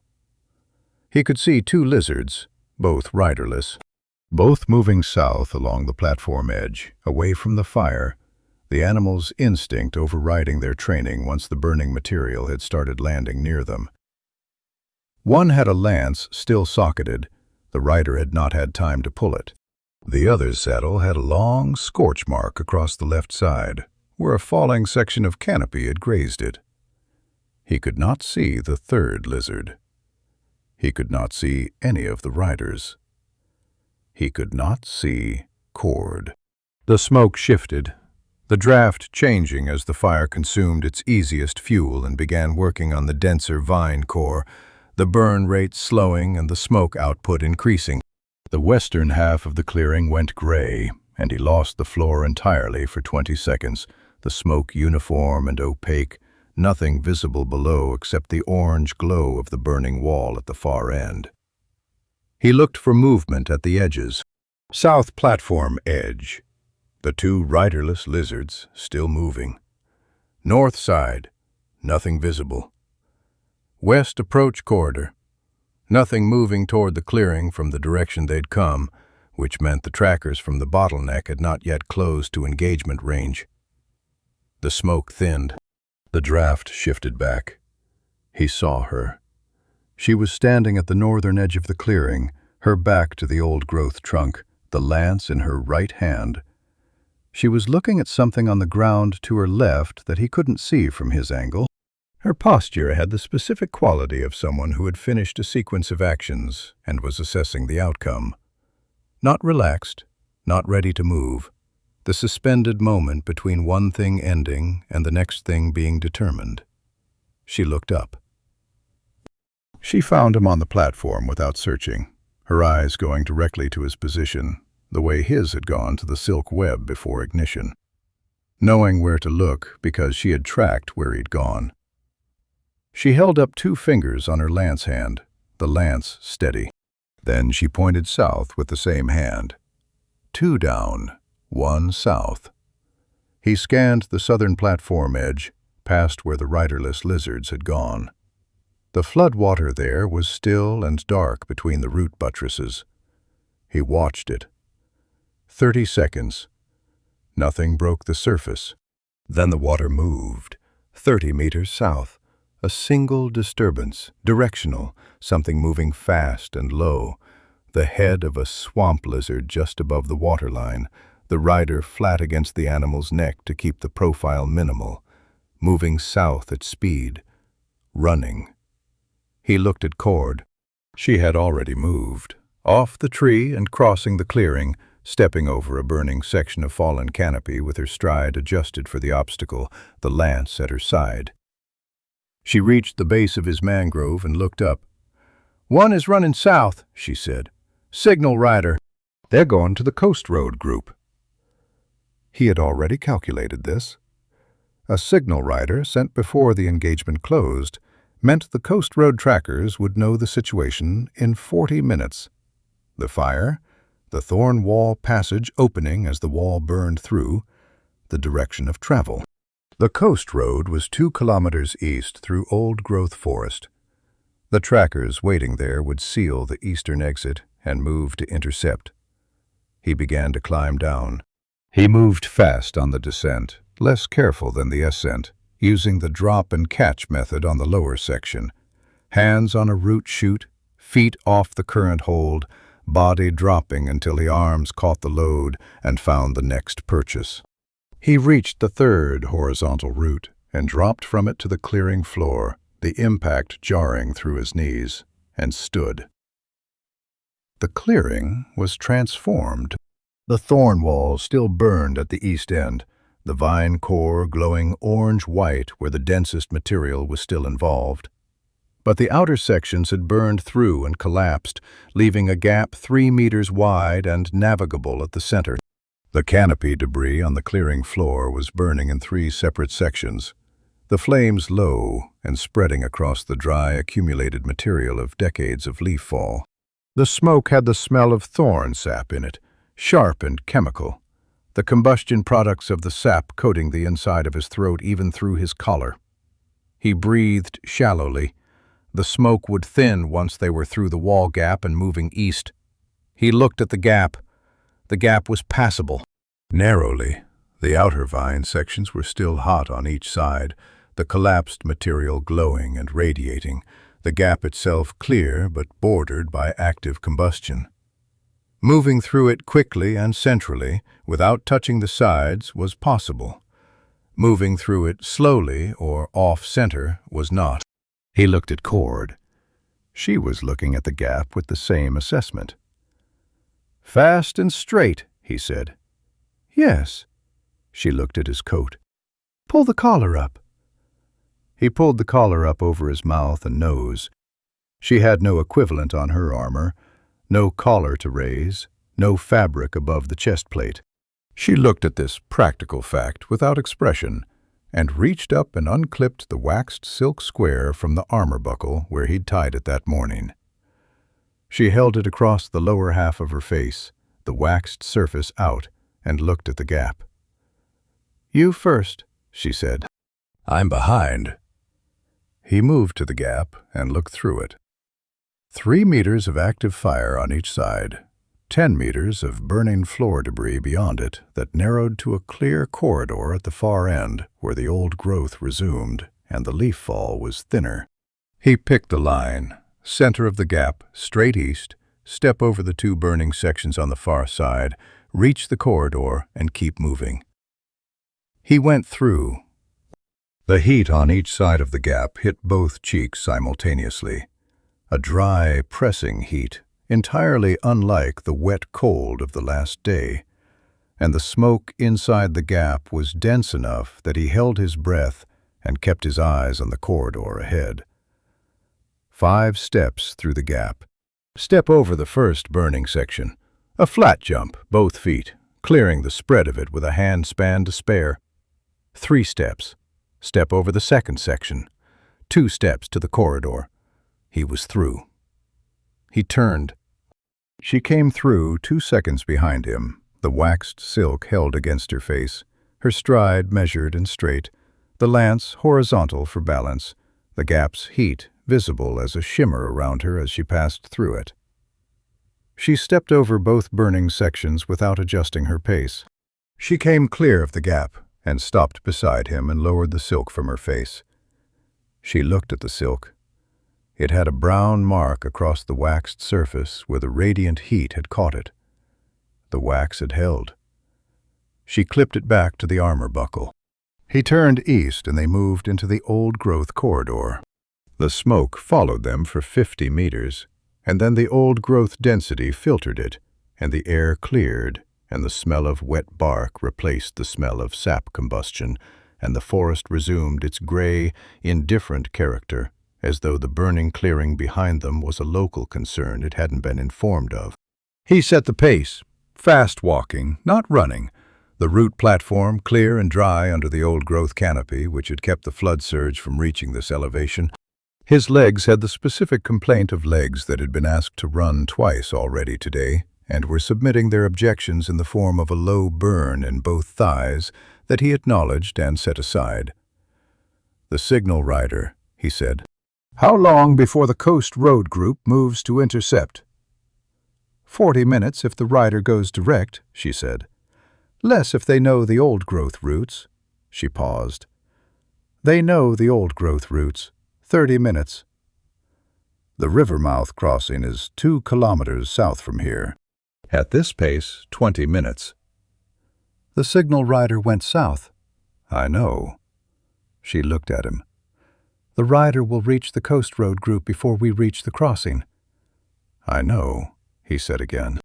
He looked at the route platform ahead, the corridor running east through the old growth in a gentle curve that he knew ended at a junction. Left at the junction was south, toward the river mouth. Right was east toward the main coast road and the merchant settlements and the exits that were closing. He looked at his satchel. He looked at his belt. He had 1 spool remaining. Fine gauge. The spool he'd carried in his inner pocket since the start, the one he hadn't used because fine gauge silk was for detail work, for sutures and precision lacing, not for load-bearing trap lines. He pulled it from his pocket and looked at it. Fine gauge silk burned faster than medium gauge. The fiber was thinner, the surface area to weight ratio higher, the burn rate proportionally greater. A fine gauge line soaked in sap would burn twice as fast as the medium gauge web he'd just ignited in the clearing. In open air, with the right anchor points and the right fuel contact, a fine gauge web would be fully involved within a second of ignition. He had no sap left. He looked at the route platform. He looked at the old-growth mangroves on both sides of the corridor, their root buttresses slick with floodwater residue, their upper structures dense with decades of accumulated dry leaf material in the areas above the floodline. He looked at the thorn vine growing at the base of the left buttress, not the wall variety, the climbing variety, thinner stemmed, the sap different in concentration but present. The climbing variety grew up the buttress face in vertical runs, the vine surface always slightly tacky where the sap sweated out through the bark. He stopped walking. He crouched at the buttress base and pressed 1 finger against the vine surface. Tacky. He smelled the finger. Sharper than the wall variety. More concentrated. He looked at the corridor. He looked at the junction ahead where left went south toward the Rivermouth crossing, and he thought about 30 minutes and 2 kilometers and a signal rider who was faster than them on open route platform, and he thought about what waited at the crossing if the Coast Road Group arrived first. He thought about fine gauge silk and climbing vine sap and the old-growth corridor they were standing in, and about the fact that the trackers from the burning clearing would be through the gap in 15 minutes and moving east, and the coast road group would be moving south, and the crossing would be sealed before they reached it. He thought about all of this and looked at Cord. She had stopped when he stopped. She was watching him think, not impatiently, not pressing, just watching the way she'd watched him string the silk in the bottleneck, reading the process, waiting for the output. "There's another way through," he said. She waited. "The Rivermouth crossing is south," he said. "But there's a second position, a high root platform above the crossing, 60 meters east of it, where the old mangroves grow over the river channel, and the root structure is high enough above water that the flood doesn't reach it." He looked at the corridor. "If the coast road group moves to intercept at the crossing, they come from the east. They come through this corridor to reach the crossing from the riverside." "This corridor," she said. "This corridor," he confirmed. He held up the fine-gauge spool. "One web, in the right position, with enough vine sap on the lines and the old-growth debris above as secondary fuel." He looked at the old-growth canopy overhead, at the decades of dry accumulated material sitting above the floodline in the upper structure. It wouldn't need to burn long. She looked at the spool. She looked at the canopy. She looked at the corridor ahead, and the junction, and the direction of south. She looked at him. "Tell me what you need," she said. Part 14. Resolution. The climbing vine sap was thinner than the tree sap from the vial. Silas worked it with his coat sleeve as an applicator, pressing the fabric against the vine surface and drawing it along the length of the stem, loading the wool with sap, and then drawing the wool along the fine-gauge silk. It was slower than a vial, and less controlled, and the coating was uneven in places, the sap sitting in beads on the silk surface rather than absorbing uniformly the way it absorbed into medium-gauge fiber. Fine gauge was tighter woven. The surface tension worked against absorption. He worked a second pass over the beaded sections, and the sap found the fiber on the second contact and absorbed, the transparent thread going faintly tacky under his fingers. His coat sleeve was ruined. He noted this and moved on. He had chosen the position carefully, a 40-meter section of the corridor where the old-growth canopy was densest, the root buttresses on both sides close enough that the web had natural anchor points without requiring him to hammer anything. The upper structure above this section was the driest he'd seen since entering the forest yesterday morning. The canopy so dense that even 3 days of sustained rain had not fully penetrated to the accumulated debris layer where dead leaves and bark strips sat in deep drifts between the upper roots. He had looked at this section from the ground and seen the debris and filed it under potential. He was using the file now. The web was simpler than the thorn wall construction. 4 lines, 2 horizontal and 2 diagonal, all feeding to a central point at mid-corridor height where the sap concentration was heaviest. He had no complex geometry available with fine-gauge silk and climbing vine sap in 15 minutes. He had 4 lines and a central anchor, and the physics of fire spreading through connected fuel, and that was enough if the position was correct. The position was correct. He had chosen it because the corridor here ran between 2 root buttresses that forced any mounted approach into a single-file formation. The lizards could not flank, could not spread, had to come through in sequence. The first animal through the web would hit the diagonal lines, which would transfer the load to the horizontal lines, and the whole web would be dragged forward with the lizard's momentum, while remaining anchored at both ends. The sap contact with the animal's forward motion would distribute the coating further, and the fire, when it came, would travel the web in every direction simultaneously from the central point. He stood back and looked at what he'd built. 4 lines. Invisible, the sap coating showing only as a faint difference in the air if you knew to look for it and had the right angle of light. The central anchor sat at the junction of all 4 lines, a point where he'd tied a double knot and applied 3 additional passes of sap directly. The fiber there dark with it, the concentration high enough to guarantee immediate ignition on spark contact. He had the flint and striker in his right coat pocket. He looked up at the canopy above the web, at the debris layer sitting in the upper structure, 40 meters of it, the accumulated dry material of decades. When the web ignited and the fire rose with the hot air of its own making, the debris layer would catch within seconds. Not a sustained burn. It would flash, the fine material going fast and the fire dropping as the easy fuel exhausted itself. But a flash was enough. A flash in a 40-meter corridor dropped burning material across the full width and length of the space in the 2 or 3 seconds of its peak, and nothing moved through that in any formation. He turned to find Cord.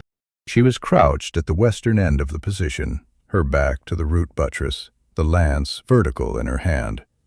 She was looking east. He moved to her.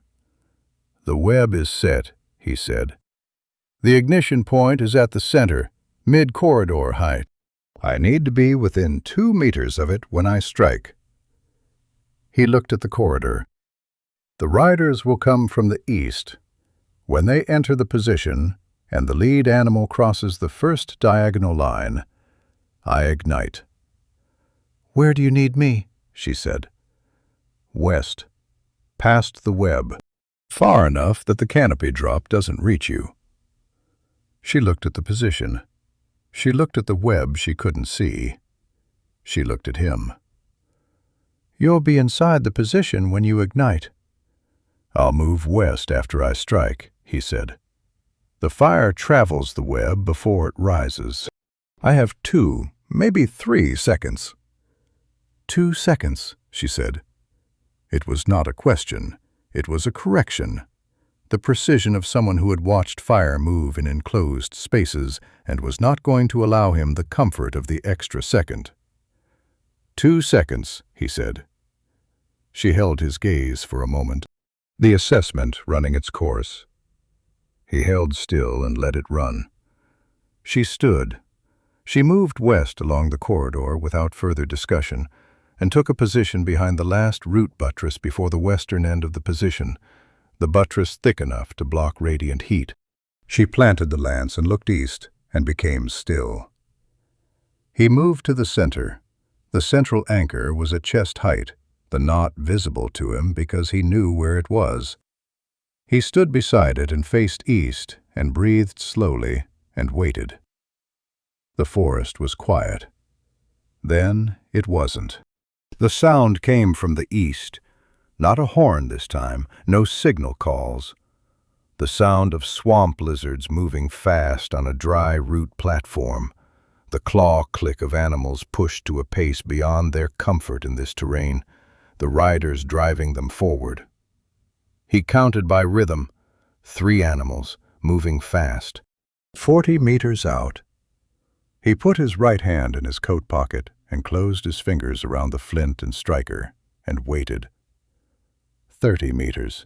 The corridor was straight here, and he could see the first shape resolving from the gray distance between the trunks. The broad head of a swamp lizard, low over the root surface, moving at a run. 20 meters. The rider behind the head, sitting high, a lance leveled. He waited. He thought about the knot in the first diagonal. He thought about the load transfer geometry. He thought about the debris layer above him, and the 2 seconds, and about the distance to the western end of the position where the last root buttress stood between cord and the fire that was about to fall. He thought about a gray wolf named Dusk who had pulled a rider off a lizard in a shallow channel and kept pulling until she couldn't. He thought about a bone needle and 11 stitches and the specific resistance of tissue closing under correct tension. 10 meters. The lead lizard's tongue worked the air. Its eyes found him. The small human standing alone in the corridor, not moving, not raising anything, not making the choices a person standing in a corridor with a charging lizard should be making. The animal's chest crossed the first diagonal line. He struck the flint. The spark dropped onto the central anchor, and the sap caught, and the fire ran every direction simultaneously, outward along all four lines at the speed of a lit fuse. The fine-gauge fiber burning so fast, the individual flame was less a flame than a moving point of light tracing the silk's path. The diagonal lines burned toward the east. The horizontal lines burned north and south. The entire web was fully involved in less than a second. The lead lizard hit the burning lines. The animal shied violently. Not from the silk was gone by the time the animal registered contact, burned through in the fraction of a second of contact, but from the fire traveling along its chest and neck where the sap-coated silk had touched it, the burning residue lighting against the scales before dropping away as ash. The rider lurched forward in the saddle. The formation behind broke as the second lizard registered the first animal's panic and responded with its own. The fire rose. It rose the way fire rises when it has been given everything it needs and nothing is in the way. Fast and vertical, the hot air of the web's burn creating the draft that carried the flame upward into the debris layer. And the debris layer took it in the space of 2 seconds, the flash burn moving through 40 meters of accumulated dry material like something the material had been waiting to do. The corridor filled with falling fire, burning fragments descending in a thick curtain across the full width of the space. Silas was already moving west. He had moved on the striker's contact. Not after seeing the spark land, not after confirming ignition, on contact, because the confirmation would cost the second he didn't have. He ran west with the fire rising behind him, and the burning debris beginning its descent, and the sound of the lizards shying and the riders losing formation. And the route platform was clear under his feet, and the buttress was ahead, and he reached it and put it between himself and the position, and pressed his back against the bark. The canopy dropped. He heard it more than saw it. The roar of the flash burn peaking and the subsequent sound of material falling, the heavy, irregular sound of burning debris hitting the route platform across 40 meters, the smaller sounds of individual pieces landing in the floodwater at the platform edge. The heat came through the bark he was pressed against as a wave, immediate and total, and then reduced as the flash peak passed and the burn settled into the slower work of consuming what the flash had left. He breathed. His coat was smoking at the left shoulder where a fragment had landed and burned through the wool before he had cleared the position.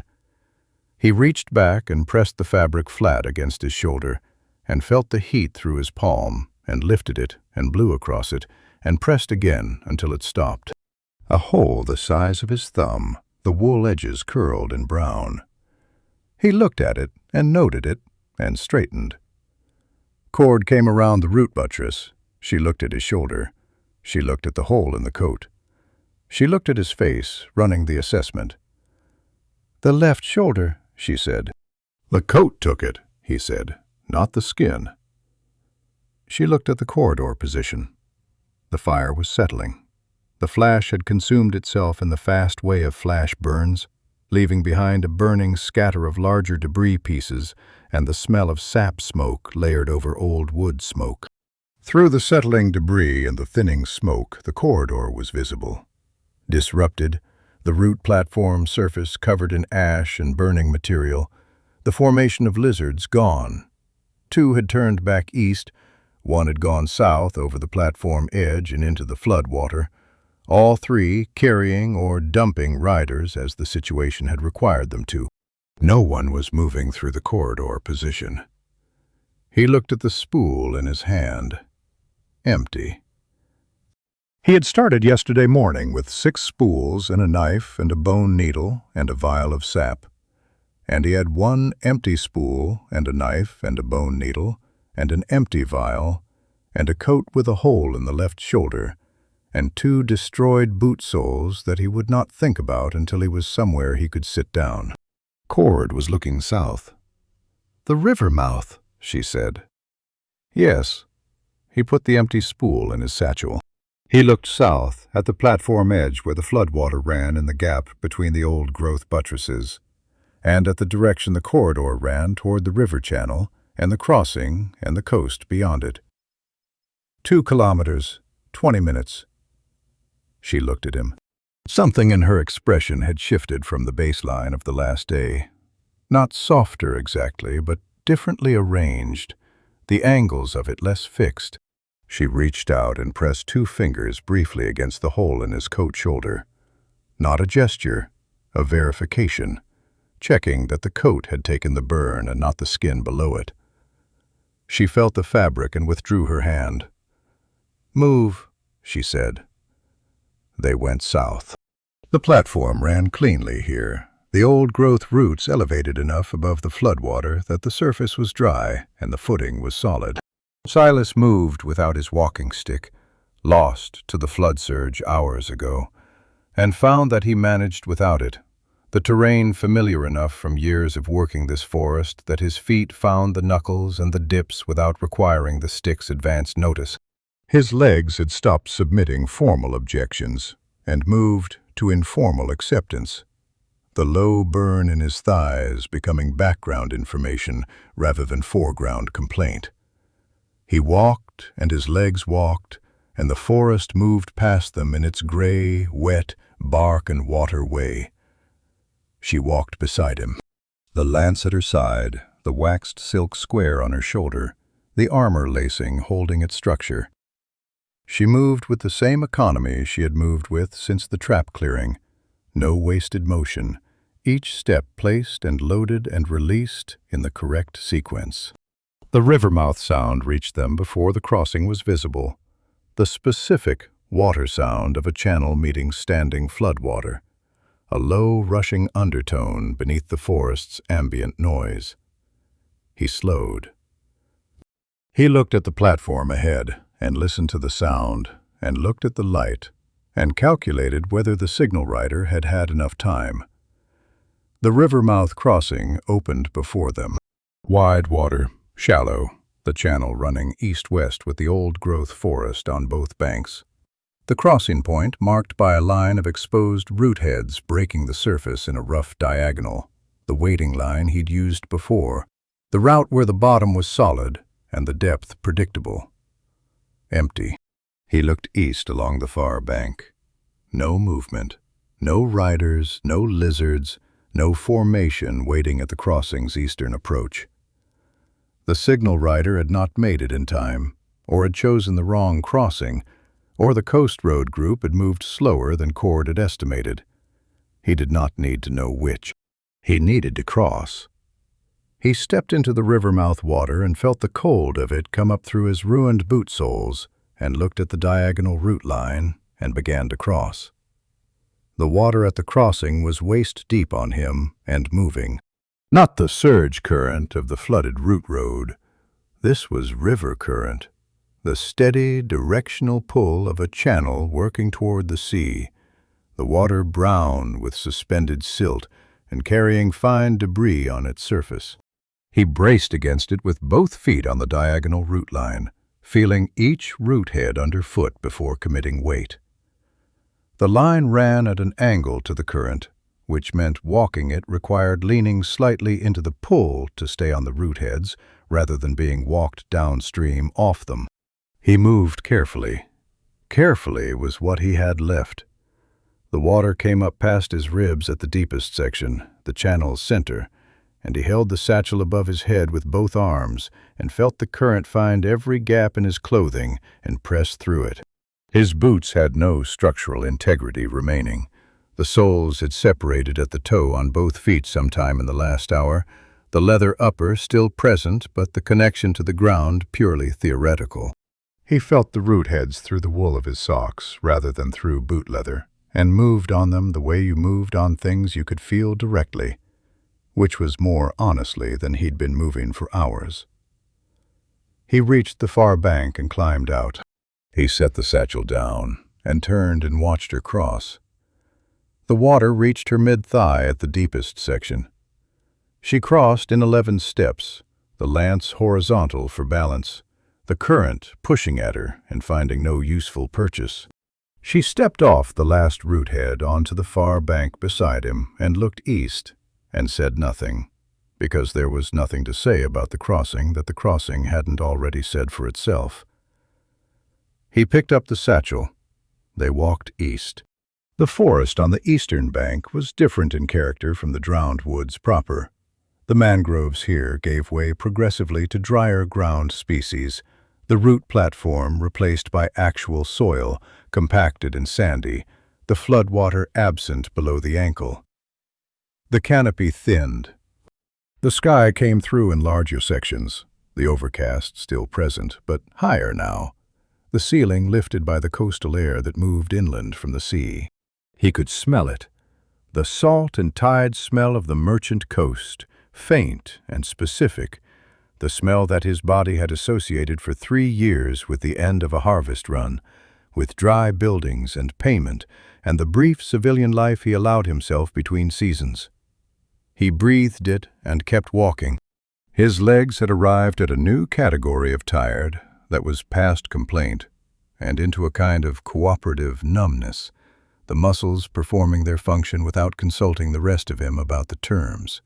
His coat had dried in sections, the back still damp where the satchel had kept the air from reaching it, the front and shoulders approaching something functional. The hole at the left shoulder let in a stream of cold air that he had organized his walking to angle away from. His shoulder turned slightly to put the hole in the lee of his collar. Beside him she walked. Her breathing had changed in the last half-hour, not labored, not the sound of injury worsening, but the specific deepening of breath that happened when the body shifted from emergency function to sustained movement and allowed itself to use more of its capacity now that immediate threat had receded. He heard it and read it correctly and said nothing about it. The wound was intact. He had checked the silk lacing twice during the river crossing without making a visible production of checking. Peripheral observation, the information gathered sideways. The lacing held. The sutures held. The waxed silk had done what waxed silk did, which was keep moisture out of the things that needed to stay dry. The trees thinned to the point where the sky was mostly visible overhead, and the ground was sandy soil with sparse root cover, and the path was no longer a path, but an open approach. And then the coastal scrubland opened ahead of them, and beyond the scrubland, the gray-brown line of the coast road ran north to south between the settlement buildings and the sea. He stopped at the scrubland edge. He looked at the coast road, at the settlement buildings, the low warehouse structures, the merchant houses, the dock infrastructure visible further south where the road curved toward the harbor. He looked at the road itself, both directions. A cart moving north, loaded, the draft animal's breath visible in the cold morning air. 2 figures on foot moving south, merchant dressed, not armed. Normal coast road traffic, the commerce of the settlement conducting itself without apparent awareness that the drowned woods had spent the last day conducting its own separate business. No clan riders, no lizards on the road or at the settlement edge. He looked at the settlement. He looked at the northern cluster of buildings where the textile merchants operated, the warehouse he knew by its exterior, the merchant whose accounts he had dealt with for 3 seasons. Then he sat down. He sat down on the sandy soil at the scrubland edge because his legs presented their final assessment of the situation, and the assessment was, here, now, this is where we stop. He sat with his knees up and his forearms on his knees and his head down for a moment, the adrenaline that had been running his body for the last 24 hours completing its withdrawal and leaving behind the unadorned physical reality of what the last 24 hours had actually cost. He heard her settle beside him. Not sit. She lowered herself with the care of someone managing 11 stitches, a deliberate, controlled descent that ended with her back against a scrubland root and her legs stretched out and the lance laid across her knees. She looked at the coast road. She looked at the settlement. She breathed. They sat. The overcast above the coast was breaking at its southern edge, the cloud layer thinning and separating, and through a gap in it, the morning sun came through for the first time in 3 days. Not warm, not full, the light diffuse and pale, and landing on the scrubland in the flat way of winter sun through cloud. But present. The light was present, and the sound of the sea was present behind the settlement, and the smell of salt was present, and the drowned woods were behind them, and those were the material facts of where they were. He looked at his hands. He turned them over and looked at both surfaces, the rope marks from the silkwork, the sap staining on the right index and middle finger that wouldn't come out with water and would require solvent, the small burn on the pad of his left thumb from a spark he hadn't noticed at the time and was noticing now. The knuckles were the dark red of knuckles that had been cold and wet for an extended period. The hands looked like hands that had been used extensively and recently. He put them down.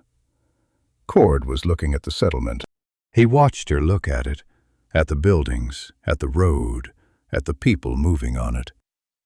Her expression had the particular quality of someone encountering a thing they had seen before from a different position, the same landscape in different light. She had ridden the coast road. As a clan tracker, as a beast rider, she had moved along the outside of settlements like this one and understood them from that exterior.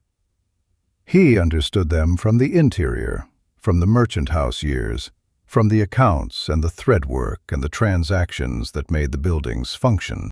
She was looking at the settlement the way she had looked at the silk in the trap clearing, reading it, deciding what category it belonged to. "The merchant you deal with," she said, "he knows you." "3 seasons," he said. "He's reliable." She looked at the warehouse building. "He'll have questions." "He'll have questions," Silas agreed. "He's a merchant. Questions are how merchants operate." He looked at the building, too. "I'll answer the ones that need answering and not answer the ones that don't." She was quiet for a moment. "And me?" He looked at her. The question was not what it appeared to be on the surface.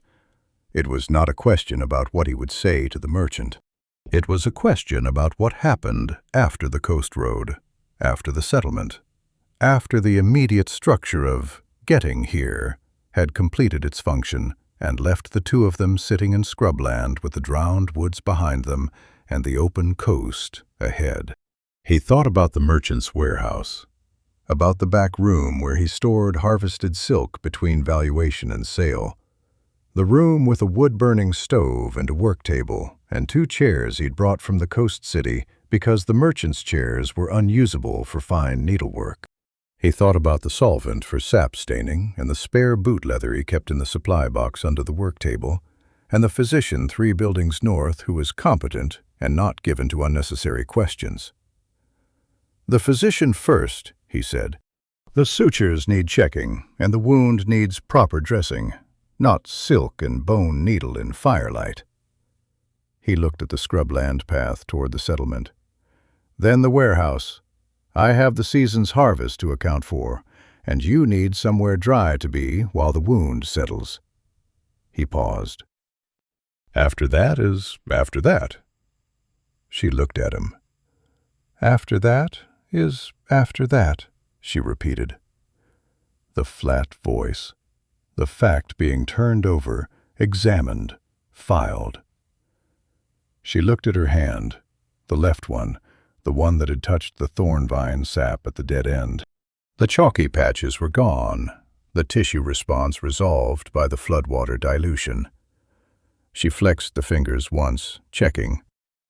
Then she set the hand back on the lance shaft. "The clan will send more riders," she said, "when the trackers don't return." "Yes. They'll look for me on the coast road." "They'll look for a beast rider traveling alone," he said. "On foot, without a mount, without clan armor." He looked at the gap in her armor where the silk lacing replaced the iron rings. That's a specific description. She looked at the lacing.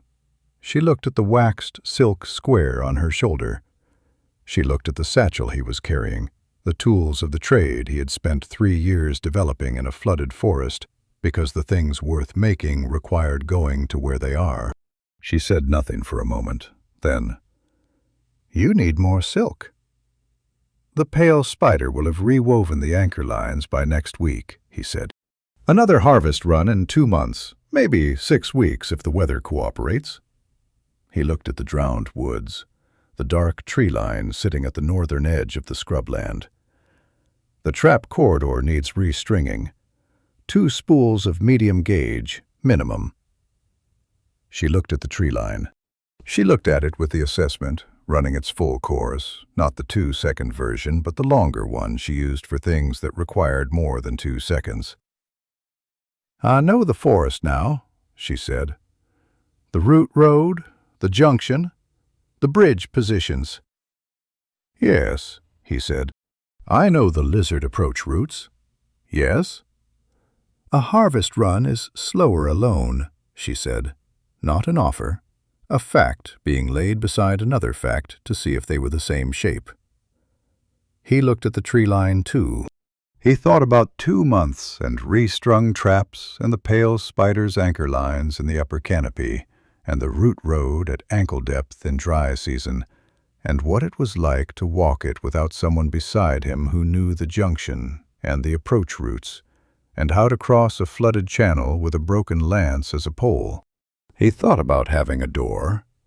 He thought about the workshop on the coast road, the one he was building toward season by season, fact by fact.